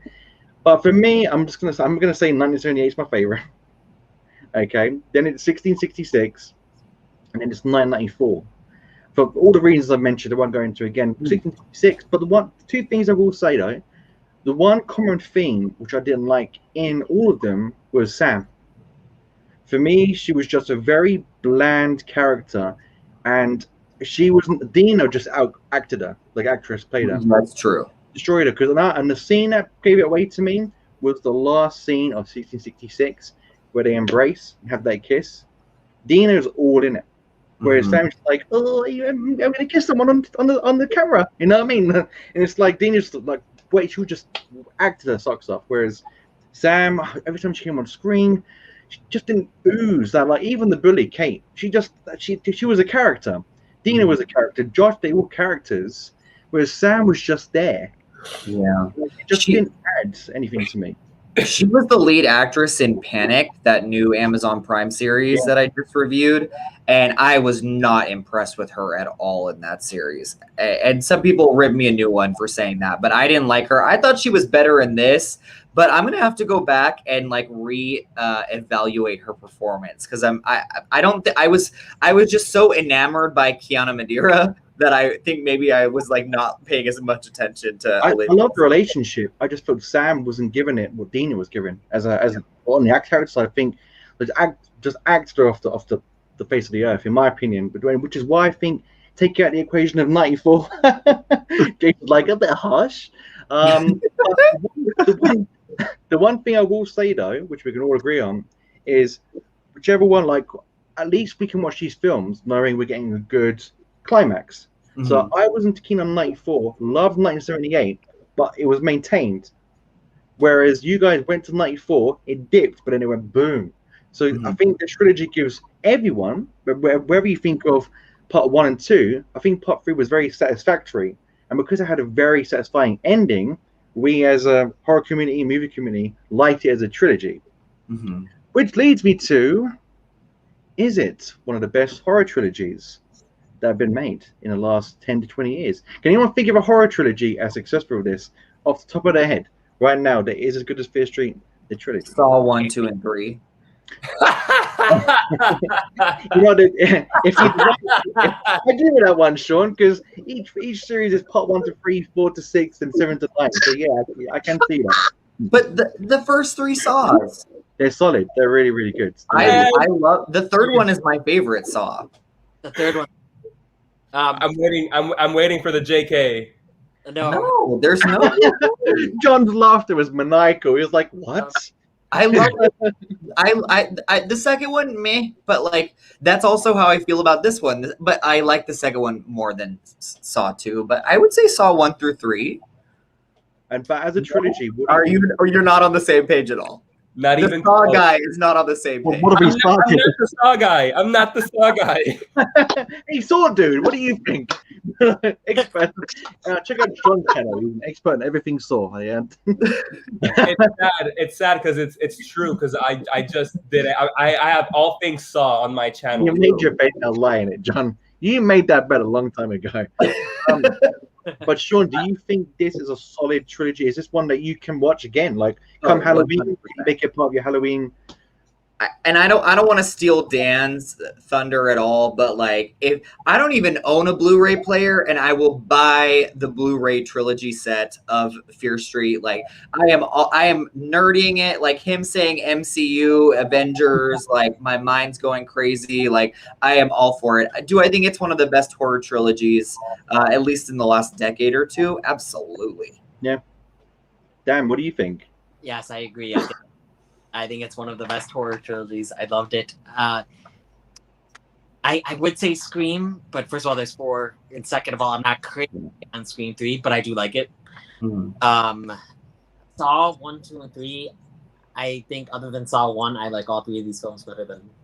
I like 2 a lot, but yeah. I don't know. Yeah, but I think this is one of the best. John, what do you think?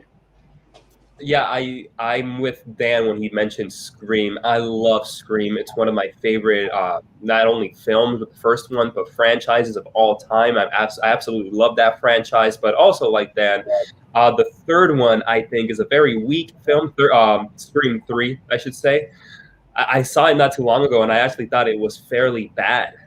So is it one of the best horror trilogies of all time? Fear Street. It is. It is absolutely one of the best.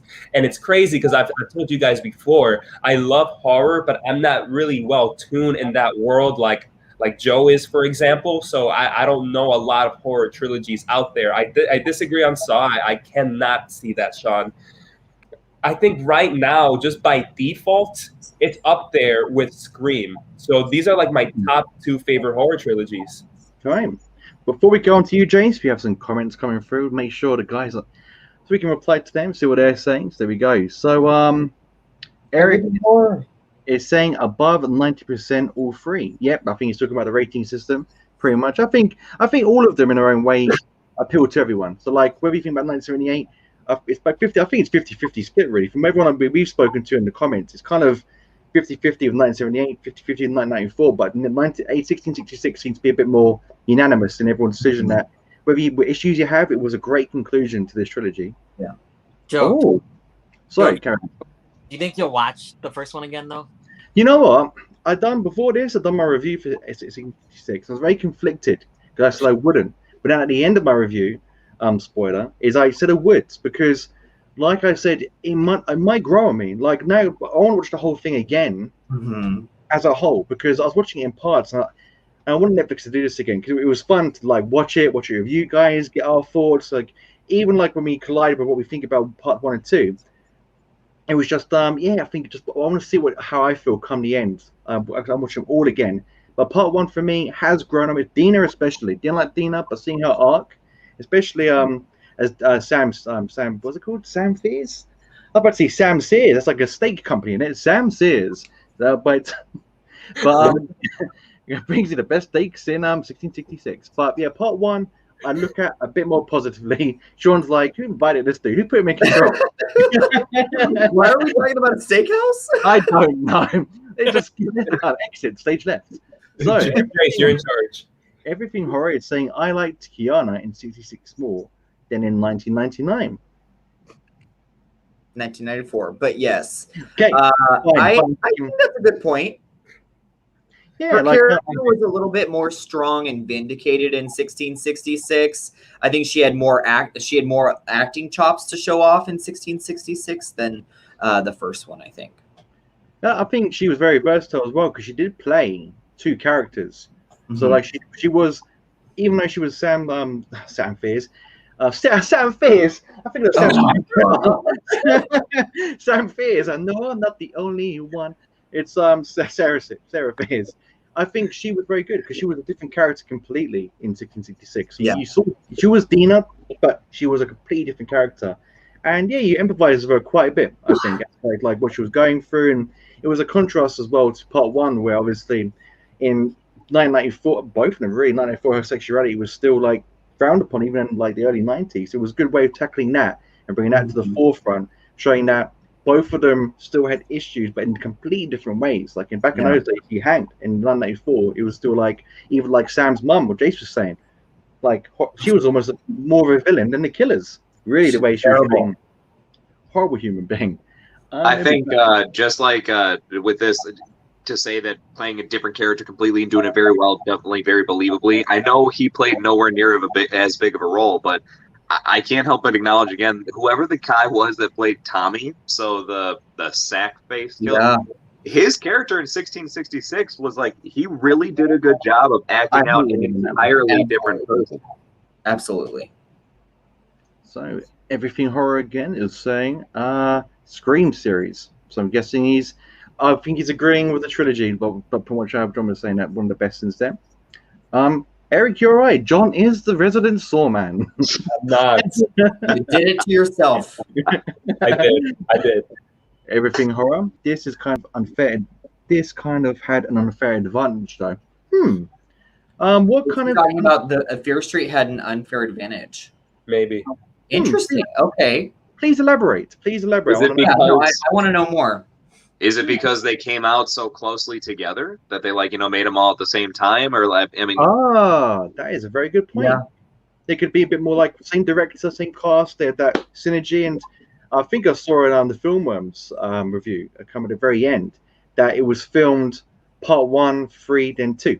mhm. They filmed it in that order, so that was interesting way to do it. So maybe 1 and part 3 were filmed back to back, and then part 2. That's why, but maybe that's why it was so that you find it quite disassociated. That's a really good point. So yeah, that's interesting. Eric is saying, I feel like A Quiet Place, even though I think a hot take on 2. Oh God, no! This is a different topic altogether. We'll take the cake for best horror trilogy after the third one come out. Good That is point, very point. If you Yes. thinking in the future. Wait, Eric. And same thing for the new Halloween trilogy too. That could also be right up there with the best. So we need to think about the upcoming trilogies as well.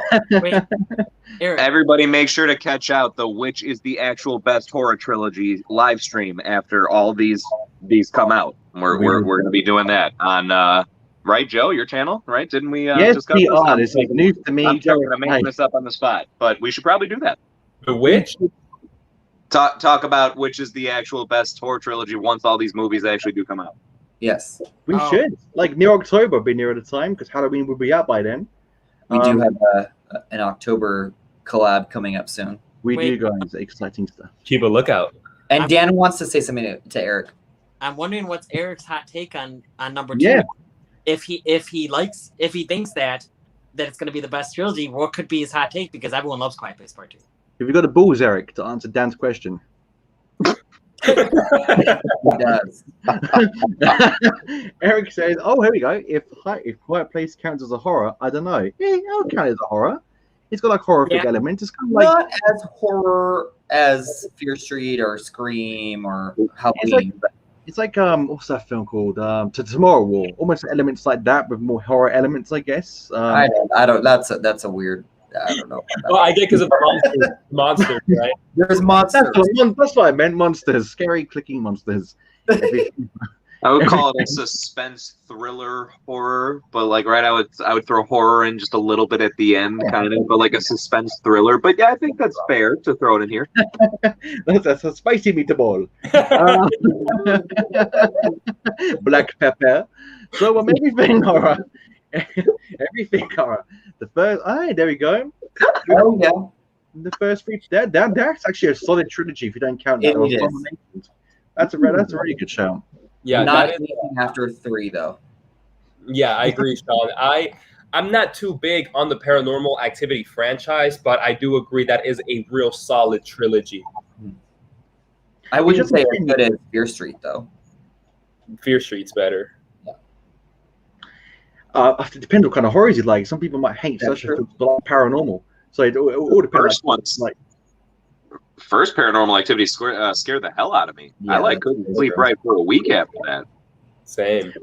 Right, like the third one's great. Like I said, they all build like with Fear Street. They all build on the lore, don't they, of each other? They kind of build on one after the other, which is, I think, what that does well for a film is if they have something you can we can watch them like again from 1 to 3 and be like, oh my god, I didn't even spot that one. Or if you think about things like who was Kate's mum and the things you never thought about now until someone brings it up, and then when you watch it again, knowing how the story ends, you get to relax more and soak things in and be like, oh, okay, cool. And so that's what I was saying to you, Dan. Like 1994, I might have a new appreciation when to watch it from start to finish, and who knows, my rating could change. And the last comment, guys, before we move on to Jace's opinion on his ranking, is a few comments. So it's again out of control, guys. Okay, so what it is, here we go. So according to IMDb, it does. It does. So apparently, guys, whatever it does, it washes irons and takes your clothes out to dry. So Eric also says, haha, I just thought A Quiet Place 2 wasn't quite as amazing as people were saying. But that being said, I think the general consensus on both Quiet Place movies have it on track to be the best horror. TR. Trilogy. Okay. Did he hiccup? The best horror.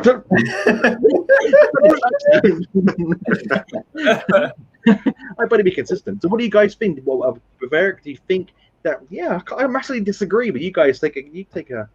No, jump in. A Quiet Place 2 is like one of my favorite movies of the year so far. Yeah, it's one of my favorites as well. I don't know. It's my number 2 right now, favorite movie of the year. Is In the Heights your first? It's my number 2. Is In the Heights your first? Maybe. Oh, so mysterious, John. It is. Maybe. Okay, we'll do a few more messages, guys, and we'll jump to Jace. Because as much as fun we have chatting and interacting, we need to carry on because we have got someone's got a sleeper, right? It's getting really hot in here.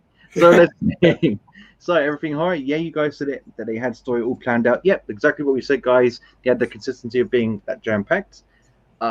Eric is saying Trilogy. You're making up words now, Eric. You know what I mean? My God, go home. You're drunk. So everything horror. Janik is showing out so far. Really excited to see. Yep. Yeah. I want to know what she did before, like for Sean. I want to know where she started. And I think, you know what, I would love to see her do more horrors, not just R.L. Stein, because I think I think she understands horror so well. I think she knows what it takes to give her a good horror movie, but she was basing it on books. Imagine giving her free reign to do her own script and make her own movie.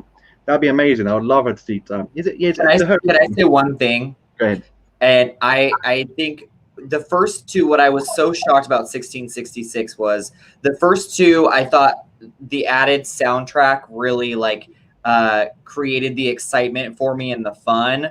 But the way that she used the score in the third one showed me that she's not just using like different tricks out of a hat to kind of create something. She really knows what she's doing. When she used the score in 1666, I thought it was so effective. And it really shows how talented she is as a filmmaker. And it's what Dan said in his review as well, that he was like worried about going in thinking, oh, what's 1666? I think most people were, because going 1666, what can you really latch onto? Because we recognize the 90s. We weren't born in the 70s, but we can at least recognize how it looked. Whereas 1666 is almost alien to us because it's so a long time ago. So this was a big test for her to really show her like what else she can bring to the table apart from gimmicks with soundtracks. And I think what Sean said was perfect, that she did. She brought it to the table. And when it came to 1994, I think it was a lot less subtle. I think it was way more subtle than the original 1994, where less songs and just more horror. And that's why, I was very satisfied coming in. So great point, Sean. But does anyone want to chime in? Think I agree with Sean there, or do you want to move on? No, I agree. I agree completely. Sean is the man as always, the man of wisdom, man of the hour. Jace, ranking the trilogy. What do you think, my friend? Am I ranking the trilogy, or am I saying if it's one of the best apparently movies? I can't speak today. Ranking movies. No, not ranking movies. Best horror trilogy. I am a douchebag. 2021. No. I had a feeling that was the case. Okay. So I am by no means am as versatile in like all the different trilogies that there could even be to compare it to with horror stuff. I actually, for what it's worth, like recently, I'd say maybe in the past couple of years, more than anything, have gained a new appreciation for horror movies. I've always very much liked them. I've just kind of like stayed away from them for a while because when I was younger, they did used to mess with me quite a bit. And so now I find that's not as much the case. I can actually enjoy them and appreciate them a lot more. So because of that, I don't know many to compare it to say, well, you know what, this trilogy is like really, really close, other than the ones that have been mentioned already. Scream was the first thing that came to my mind. Paranormal Activity, I think, is actually a good contender as well.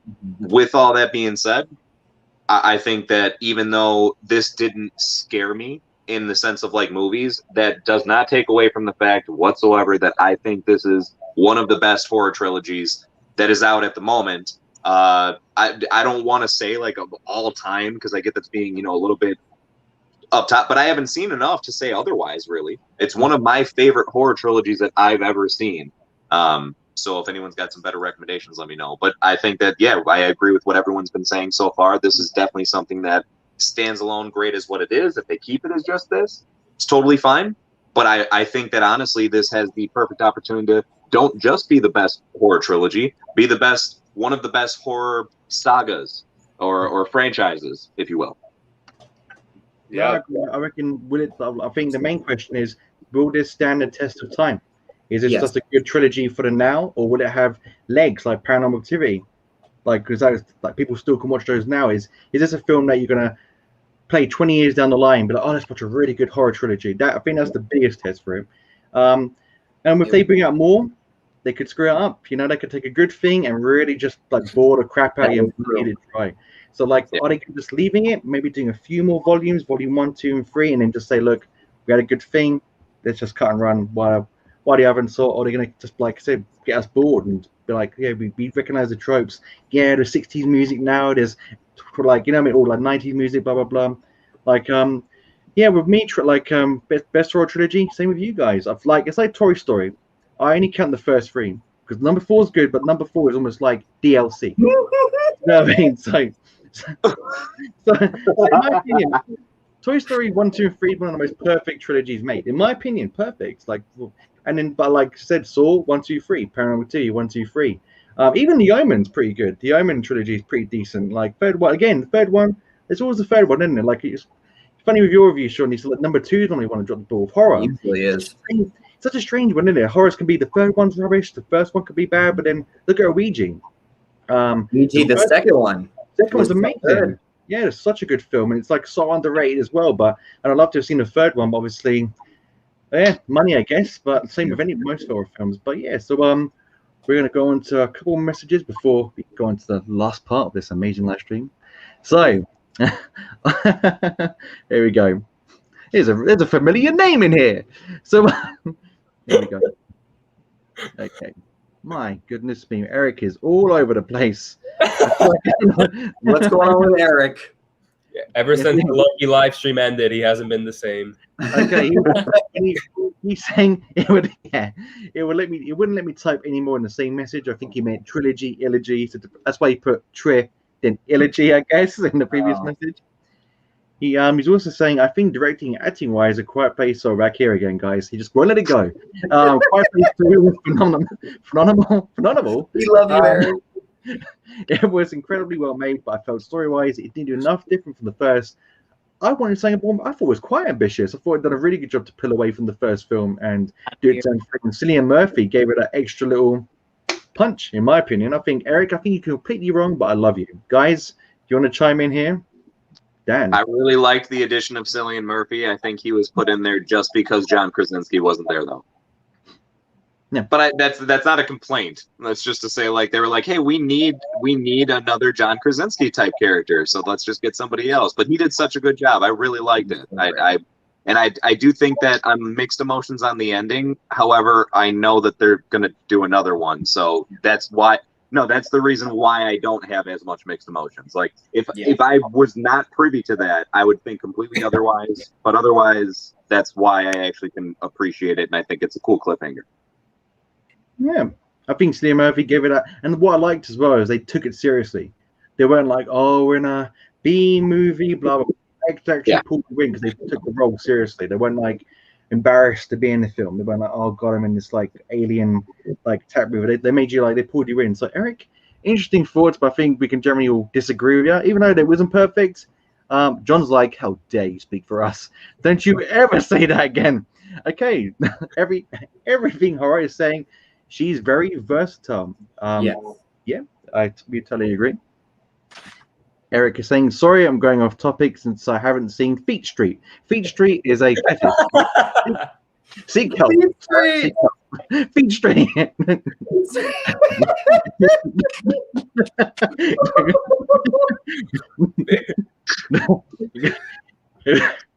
What do we do? What do we do with this guy, honestly? Fear Street is actually, guys, Fear Street is the adult version of Fear Street. Hey, you see my socks? Sarah Socks is the witch. Have you seen my size 10s? So, oh look, Fear Street. Of course, that's what you meant. Nice comeback, Eric. We all know what you meant. You made Sean leave. See Eric on a Netflix criminal documentary coming out in 2 years' time.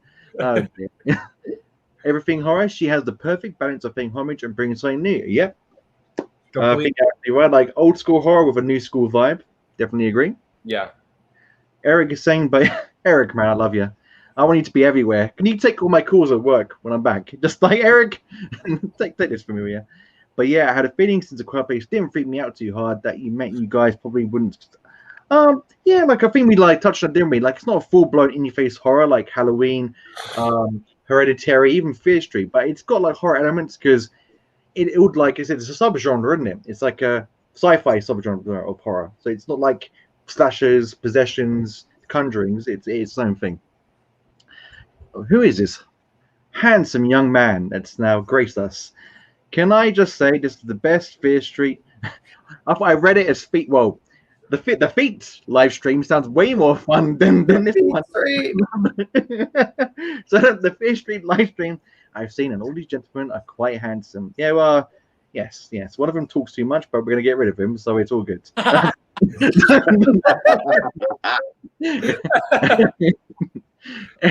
Eric, we'll do formal messages and we'll move on.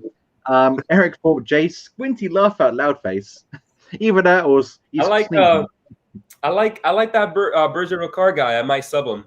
Yeah, maybe. Yeah, he seems like maybe he's not that bad. I don't know. I think he's overrated. I heard his stuff the other day. You know, I mean, he keeps it coming up. The shade. Remove myself. Eric is saying, I agree. Oh, I think he's agreeing with Berger Rokar, if that's his name. I mean, it was a really great point that was brought up there. It was the best point I've ever heard in my entire life. This young man's going places. Oh, dear. Apparently, he likes crumpets. So everything horror. Only thing I can see hindering it is the films being on Netflix. But other than that, I can see that's the issue. I think Netflix has got too much going on that maybe hasn't got its time to shine. Because there's a lot of people I've spoken to outside of our circle, outside the YouTube community, that don't even know about Fear Street. Like, literally don't know about it. It's only because of me saying, "Oh, have you watched Fear Street yet?" And it's like, even 1994, I'm like, it's all right, but I'll see you still watching. No one's seen it. And I think Netflix sometimes, yeah, but believe it or not, like I think being on Netflix, I agree with Dan, and you've all shown backed him up. Put on like a bit of like physical media, and then people start like sharing it out. But yeah, I think I can see what he's saying. I still think most people will watch it because it's kind of like Stranger Things. People will watch that. But yeah, I can see what he's saying. But Sean, do you have something to say? I think all three are in the top 10 right now, though. Oh, really? Yeah. There you go. Yeah. So hopefully it does get the attention. Maybe I'm just in a bubble or something, but I feel like everyone is talking about Fear Street. I feel like this is, I don't know, maybe like I mean in my town where I live, like, and this isn't just like me talking to them about it. Like people are like, "Have you seen Fear Street? Have you seen Fear Street?" So I feel like it's catching on. I'm in the middle. I think John's in the middle too. Like I both ways. You know, I don't see as many people talking about it as I would like. But yeah, exactly. But there still are people talking about it. But I think Eric's got a little paranoid now because people could be talking about Feet Street and not Fear Street. You know what I mean? It could be like, oh god, what are they actually talking about? Talking of which, Eric is chimed in once more with Feet Street will be made by Quentin Tarantino one day, maybe. Oh god, that would be I would. That's the best. That's the best joke I've heard today. Do you not get it, Dan? Oh, Feet Street. Okay. No, I do not get it. No. Quentin Tarantino, who is my favorite director of all time. I love Quentin Tarantino. He has this absurd fetish with feet that he loves to focus on in his films. Okay. Uma Thurman backed him up in Kill Bill. There's a lot of shots of her walking around, and even the guy that gets his ankle sliced, that wasn't nice, but still his feet, weren't there? Too much close-ups there. Couple more comments, guys, before we move on. It's good to be getting comments on Live and Life. Everything horror, but without Netflix, there'd be no Fear Street. Yeah, true. Yeah, that's a very good point. And one more comment before we move on. It's Magpie Movies. Welcome. Hey guys, thought I'd just pop in before I go to bed. I really enjoyed for the three Fear Street movies. I think it's best to watch them all, then make an opinion as a whole. I agree. I think watching them back to back, I like what most TV series, when you watch, like, say, Friends or wherever you watch TV series wise, when you watch them back to back, you can pick out the stronger series. But when you watch them scattered, you just take them as they are. So maybe watching them back to back, you get a new appreciation for them. I can agree with him here because unlike other horror trilogies that they make a film and maybe the next one comes out in the next 2 years, maybe they had it planned, maybe not, but we start to critique those films separately. Unlike Fear Street, which was made back to back to back, it very, very obviously meant that we were supposed to critique this all at once. What was that? It wasn't my computer needing an update. I'll tell you that much. It's talking about Windows 90. It's like South Park the movie. Get Bill Gates in here. It's down Windows 98. So guys, we're going to move on. A few more comments come in. We'll touch on those at the end. My God, it's getting hot here. But last point to make: would you like more? I think that's pretty easy question across the board. But if you would like more, what do you want more of? Do you want different time frames, time periods? Maybe the killers we've mentioned, like starting with Dan. What do you want going forward? If there's a new trilogy on the block, what do you want a trilogy to be about? Or do you want nothing at all? Are you happy with what you got? Keep as is. No, I want more as long as they can be of this quality. I want, basically, I agree with Jace about the anthology series. Like all these different killers, I would love to learn about them. A whole new story I would love to learn about that has nothing to do with Sunnyville or Shadyside. And I don't know, but yeah, no, I would definitely want more. Cool, John. What do you think? 100%. I would want more, but I guess the real question is, what would I like? Like, I would like a completely new story because the Fear Street book series, they all touch on completely different things. But I think Netflix kind of shot themselves in the foot here because I love these characters and I love this event that took place within these three films that I don't want to go away from it. And if I do go away from it, like I mentioned, the whole MCU aspect, I would like to go away from it to build up other aspects that will lead right back to it again. Oh. Yeah. I want to see this again. Like I'm all for anthology, but I would like to see Dina and everybody else again. Or you can do both. Like there's American Horror Story and there's American Horror Stories. I don't know. Like, yeah. You can do both of this. Maybe. Side by side, the Marvel movies and the Marvel TV shows. I like your style, John. Mr. Jace. What do you do? What anything else? Were you happy with what you got? No, I definitely, well, I was very happy with what I got, but in the best of ways, I am left wanting more, right? Sometimes you want more because it wasn't good enough, but this is the opposite. It's like you had a really, really good meal and you're like, dang, when can I come back to this place and get this dish again? So basically, it's like a combination of what Dan and John have already said without being overly repetitious. Dan, especially because you were bringing up from my point from earlier. So I think I do like the characters in there enough to where I would not mind at all seeing them again. I don't want them to have to do like an American Horror Story type thing, but I wouldn't mind if they got kind of this same cast to a similar extent and had them appear in the other movies if they ever did Fear Street, some other random year, right? 1849, where it was something else that happened. But that's kind of what I think would be really cool to do, whether it would be a show or be other movies. As we've said, as long as they keep up that same quality, they do good at the writing, everything like that still, I really want to go back and see how we've been mentioning time and time again, those other killers. I want to see that little kid with the mask that was like beating the person in the bed. Want to see that guy that was drowning the person. That is too cool of a setup that they got there to not really take full advantage of. And I just, like I said, I think they could really get away with that for a while before it would be played out, and that they had to go to something else besides this story.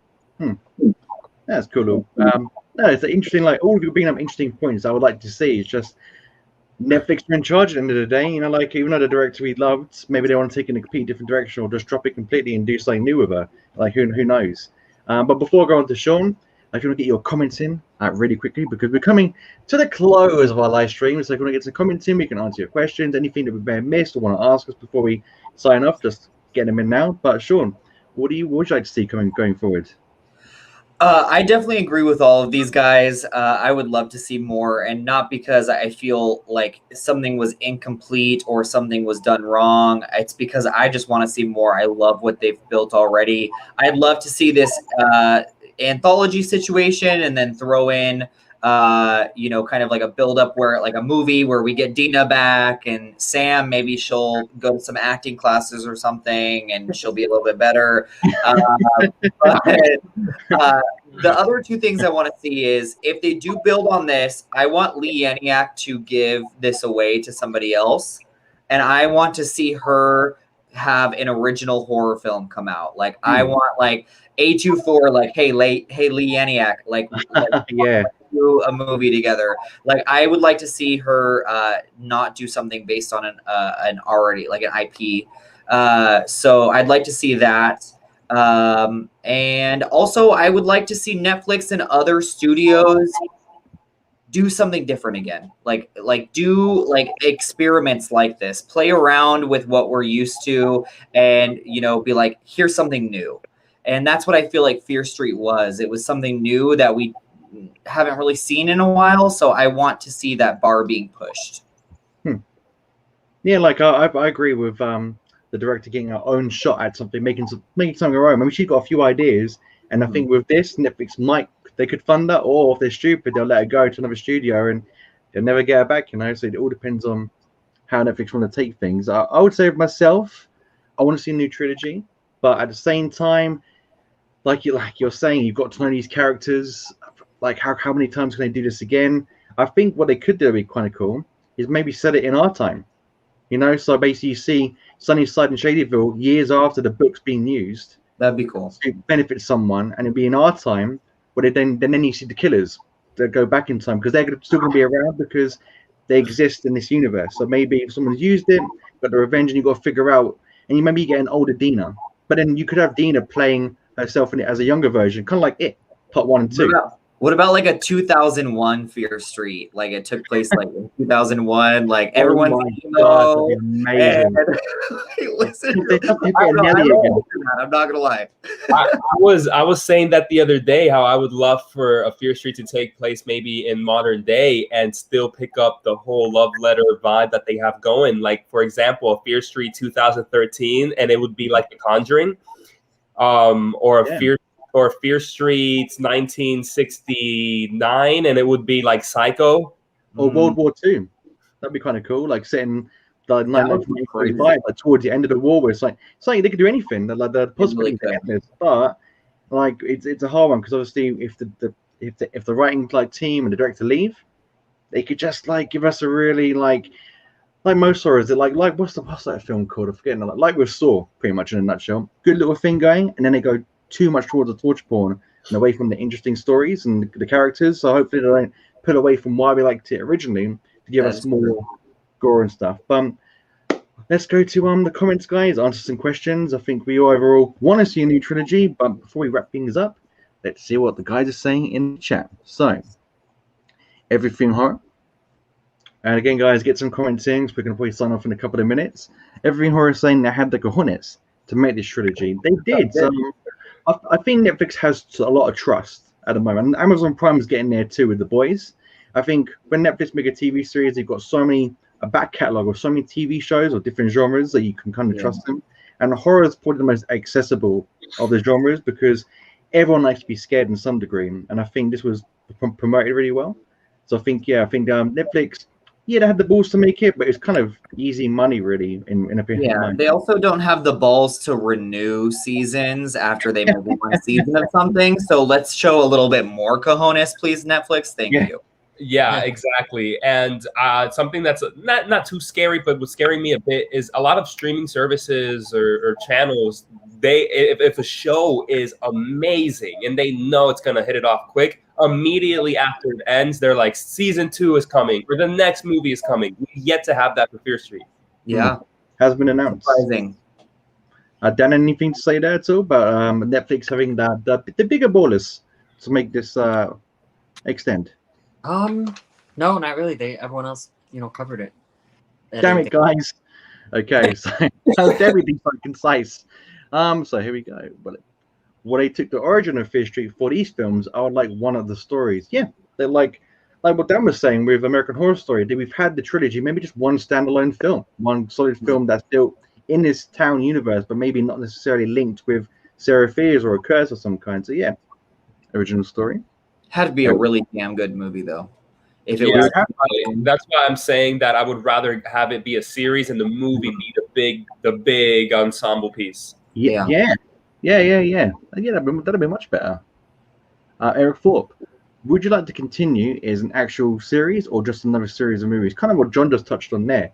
Yeah. Maybe just a series of, because they're kind of TV movies, but like it'd be good for them to lead to this one big, like almost like the climax of 1966, but just on a bigger scale with all the different characters from the time period. Like I like to see an old man, like just helping everyone now. Like I'll get him. Okay, a few more comments. I think you'll get tacky if they bring back the good family back as villains. Don't do it. Yeah. But then again, because the brother's alive, I hope it wasn't him that took the book. But there's a comment down the line that's kind of touches on that in a second. Crystal Parker, just popping in to say hi to the squad. Haven't seen the movie, so don't want to spoil anything. Heart's back. Hello. Welcome to the party. 2 more comments. Everything horror. What did you guys think of the end credit book? Then we touched on this earlier, but if you want us to touch on it again, we kind of think it's going to be someone from the other side of the tracks, or my opinion. But other side of the tracks, maybe set in the future, 20 years from 1994. So it could be 2024 one, or hasn't got to be 2021, and maybe they just go back in time, further back, and bring it back like that. But Dan, I think it's Ziggy. Yeah, I'm with Sean. I think it's Ziggy. My theory is like way out there. Santa Claus. It's Santa. No, out of this like right now. What if somehow, I don't know how, one of the bad guys that comes back to life to hunt down people is somehow still alive? They didn't disappear, and they are the ones that took the book to continue this. I love you, Dan. I love you to death. I don't agree. I don't see it. What are you doing? No, Dan, no. No, sorry, Dan. I'm joking. Heart tears all the way. Dan, sorry. That was for a comedy event, guys. Failed terribly. So, and everyone switched around now. What have I done? I had a good thing going on. And last comment, guys, is everything horror. Oh, sorry, Jace, continue, my friend. Well, I guess, Dan, because it's, although, I can't say that I would agree with it either, but do you know, like, how would they still have made it? Like, how would one of them manage to not have, like, disintegrated back to nothing? Isn't it like once the curse is over, once all that was done, like, they just cease to exist? Yeah, so I don't know. That's what I'm saying. Yeah. Dan, just put Jurassic Park. Life finds a way. But maybe like thinking now, a crazy theory is that it could be Ruby Lane's mom, and she took the book. Maybe there were answers in there how to resurrect Ruby Lane. Ooh, I like that. But as a we like the idea of like a Ruby Lane kind of spin-off situation too. So yeah, that'd be good. And everything horror is saying there are some good stories to work with. Unfortunately, and I can't speak for the other guys, I was more of a Goosebumps dude when it comes to horror style. I didn't know really much about Fear Street books until this trilogy came out, and I didn't really look into it much other than that. Because if there is a trilogy series, and these are stories that are literally canon or been tweaked, kind of like it did with being set in the 80s and not in the 50s, I don't want to ruin future stories for myself, or twists or plot lines or anything that could be revealed. So I'm not looking too much into it, but I don't know any stories, if I'm honest here, when it comes to Fear Street. Yeah, I was a big Goosebumps guy too, Joe. So I didn't even know Fear Street was a book series. Me neither, yeah. But I like Fear Street more now. Did anyone notice Dina when she was and at the end of 1666, there's a part where she was going to get stabbed, and she reveals later that she actually had something to protect herself. Yeah, it was all the books. Yeah, she was wearing all the Fear Street books. When I saw that, has anyone done that in life? Has anyone snuck something under their top, even if it's like a packet of crisps? How uncomfortable is it to walk around with something like that under your top? She had books. She should have been walking. She should have been running around like this. Like, no, all these things. I was like, there's no way you're like that agile with that many books tied to you. Because if anyone's moved out that house, Sean, it's like when you're carrying books and you put them in a small box, they're deceptively heavy. And because she had about 10,000 textbooks, she should have been like keeling over on the floor. So I don't know what she was doing. Last comment, guys, and if anyone gets in quick, we'll try and get them in. But Jaren, I think everyone's winding down. Eric Fulby's just saying, I agree with you, Dan. So, Dan, someone that thinks it could be one of the killers or one of the monsters that didn't die, or maybe they come back reincarnated. Who knows? But Eric hasn't seen the show or the movies. He's just trolling us now, isn't he? What a terrible human being he is. But not really, Eric. We love you. But, guys, I think we've come to a nice conclusion I think we've spoken about the film in depth. I think we all concur. Okay, we've got a couple more comments. Sorry, that'll be it. I'm one of those guys. I take books to my body just in case I get stabbed too. So, Fear Street is nothing but educational, and obviously a lot of crying, laughing face. But yeah, it is a good point. If you want to avoid being shot, stabbed, blown up with a grenade, textbooks wrapped around your body are the way to go. But yeah, guys, that is pretty much our live stream. I'm also not going to cut it off there. I want to go through each of my dudes from the Cinema Squad, which I am also a part of, just to find out more about them, their channel, what they've got coming up down the line. And of course, I'm going to leave everyone's links to their channels in my description below. They're already there now, so make sure you check them out. And also, anyone in the comment section, make sure you connect with everyone that you've seen here today, whether you don't know each other, you've seen them, like names pop in. And these guys, make sure you sub to everyone here too, because they're great guys. I know this, they're the best guys around, but make sure you definitely subscribe to them because they have amazing content and they can speak better than me, of course. But I'm going to start. Oh, thank you. Everything Horror, great stream, guys. You guys are lots of fun. That's what we bring. That's what we like to bring to the table. We like the good thing about it is we're all good friends. So everything we talk about is in jest. There's no like egos, anything. We disagree sometimes. Of course, I'm right, but it's but not on this occasion. No, it don't hurt. I'm only little. But before we go, I'm just going to focus on one person at a time, starting with the sexiest man I've ever known. Oh, yes. Yes. It's your time to shine, Dan. Tell them about yourself, your channel, and what you got coming up down the line. Show us your body. Don't duck about them. So I'm Dan from the Upside Dan. I have all 3 Fear Street reviews, spoiler free, up right now, and I'm working on Escape Room 1 and Escape Room 2, and that's pretty much all that's down the line for me right now. It sounds. Oh crap! You don't want to see this mug, Jesus Christ! No, but Dan, it sounds really, really good. Like, of course, if you haven't checked Dan's channel, he's got the most soothing voice in the entire world. If you've woken up in the morning and you want some great content, put Dan on because he's a great way to wake up. Sounds so wrong when you say it like that. But anyway, before we go on to the next person in the crew, Eric is saying, great stream, guys. Awesome to talk to all of you together live. It is. This is the first live stream we've done as a whole. Just missing Anthony. Could have been amazing had he joined us today, but there'll be other times in the future. And of course, we'll do live streams on each other's channels down the line, I hope, guys. I hope something we can definitely do, like regarding a topic or a TV show or film that's come out we can talk about. Even though I couldn't contribute too much to Fear Street. I think you did. You were really funny.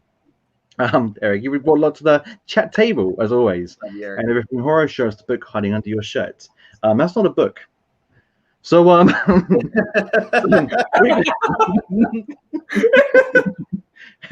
it's not going to help you in the dark either. But anyway, let's go to my dude, John Martinez. Whoa. Oh. So guys, subscribe to me at Man of Movies. I do a lot of movie reviews, a lot of new releases that come out each week. But aside from that, I just finished up this series of live streams that I did with Dan and with Jace. We talked about Loki in every single episode, in depth, our thoughts, all our spoiler thoughts and theories about the show. Check that out. And we joked about it a little bit, but it is true. I am the resident Saw guy of the Cinema Squad, so I have a lot of content concerning Saw. I have every single film reviewed for the first time. I also have my rankings of the film, my favorite traps of the film. So yeah, check me out. And he's also gorgeous. So let's go to another handsome young man, Mr. Jace at the race. Oh, well, thank you. Talk to us. So go ahead and subscribe to me at Berger Rokar. I break down reviews of basically all the MCU Disney Plus shows that have come out thus far, and going to be continuing to do so. As John was mentioning, I'm part of the live streams on his channel to talk about Loki even more in depth than I do on my channel. And then I have a series that I've kind of started off and I'm starting to continue to turn into something. So hopefully people like where it's going. It's a What Could Have Made It Better series. There's currently one on Mortal Kombat, and there's another one on WandaVision, and some other movie reviews as well, of course. So come check me out. And he's got an awesome voice. He does. And last but not least, the guy that got the squad going in the first place. It's our dude, our resident bro. It is Sean. Oh God! I just got rid of him. Bobby. That's how much I like him. Goodbye, Sean. That was the worst thing in history. Hi, Sean. Go ahead. Hello, everyone. My name's Sean. My channel is Lost in the Reel. I cover pretty much everything in film and television. And I am currently working on a review for 9 Days, and I just interviewed the cast and the crew for that. Very excited. And then also just lots of TV and film content coming out. Hidden Gems. I have my 2,000 subscriber competition drawing that needs to premiere as soon as possible. So there's going to be 3 winners for that. And of course, the Cinema Squad is going to have our July collab coming out in the next week or so. Perfect. Beautifully said. And also, we'll do another live stream. Maybe we can do once a month, different topic. We're like, I know this was a very last minute one, but at the same time, I had a good time. I enjoyed it. This was really fun, really fun. Some like laggy issues early on with my internet. Turn a few internet devices off. Not you, Sean. No one can be mad at you. But I was the blurry man. Sounds like an urban legend. Here comes the blurry man. If you subscribe to him 5 times in a row, he's behind you. But but one more comment before we sign off, guys. Great stuff, you guys. I don't comment on all of your videos, but you're all doing great. Keep up. Take care. Thank you very much, my friend. Like, you've been pretty much in there the entire time watching us. And thank you, everyone who dropped comments too. Really appreciate it. This is something that I want to do more because I had such a fun time just to hang out with my dudes. We'll speak to you guys in the comments because I think the comments really do help, don't they, when you're doing live streams? Because they add a little element of fun that we also have ourselves, but it's good to get them involved too. So thank you very much, guys, for getting involved. But let's do a fun little wave. Because, oh yeah, I didn't talk about me quickly. Oh God, I'm Geeky Hijinks. This is my channel. Subscribe. All good times. But until next time, before I go, make sure you do sub to all these guys because they are the greatest human beings going. Their channels are amazing. And we can all agree on this, by the way. We all deserve the subs, but there is one dude that deserves them more. And that is Jace. Jace Bergeroka needs those subs, kids. Oh God, everyone's pointing. It's turning into a god. What's happening? Let's do the robot. Arigato, Mr. Roboto.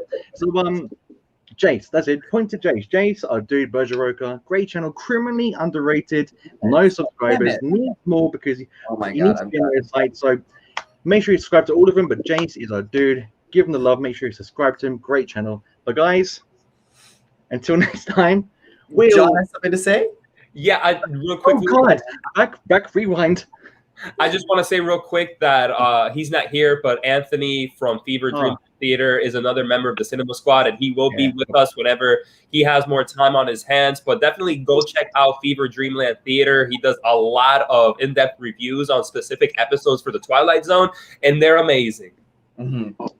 And he does some of the best content on Twilight Zone, in my opinion, on YouTube. I can't find someone as, I'm not just saying it because he's part of a little crew, but he's I think he does great content anyway. And it's again, with him, it's a case of quality over quantity. He might do one every 2 weeks, but what's happening right now? Oh God, Anthony, what? Okay, so someone's saying something down here. Eric's waving goodbye.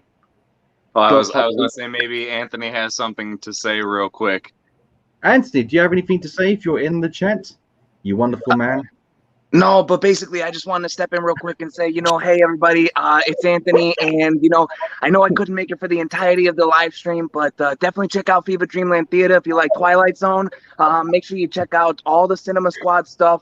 Subscribe to all my buddies. They're the greatest people in the world. And, yeah, check me out on the next Cinema Squad collab. Wow, thank you so much, Anthony. Wow. Thank you, Anthony. Anthony's from Uganda, which makes it even weirder, to be honest.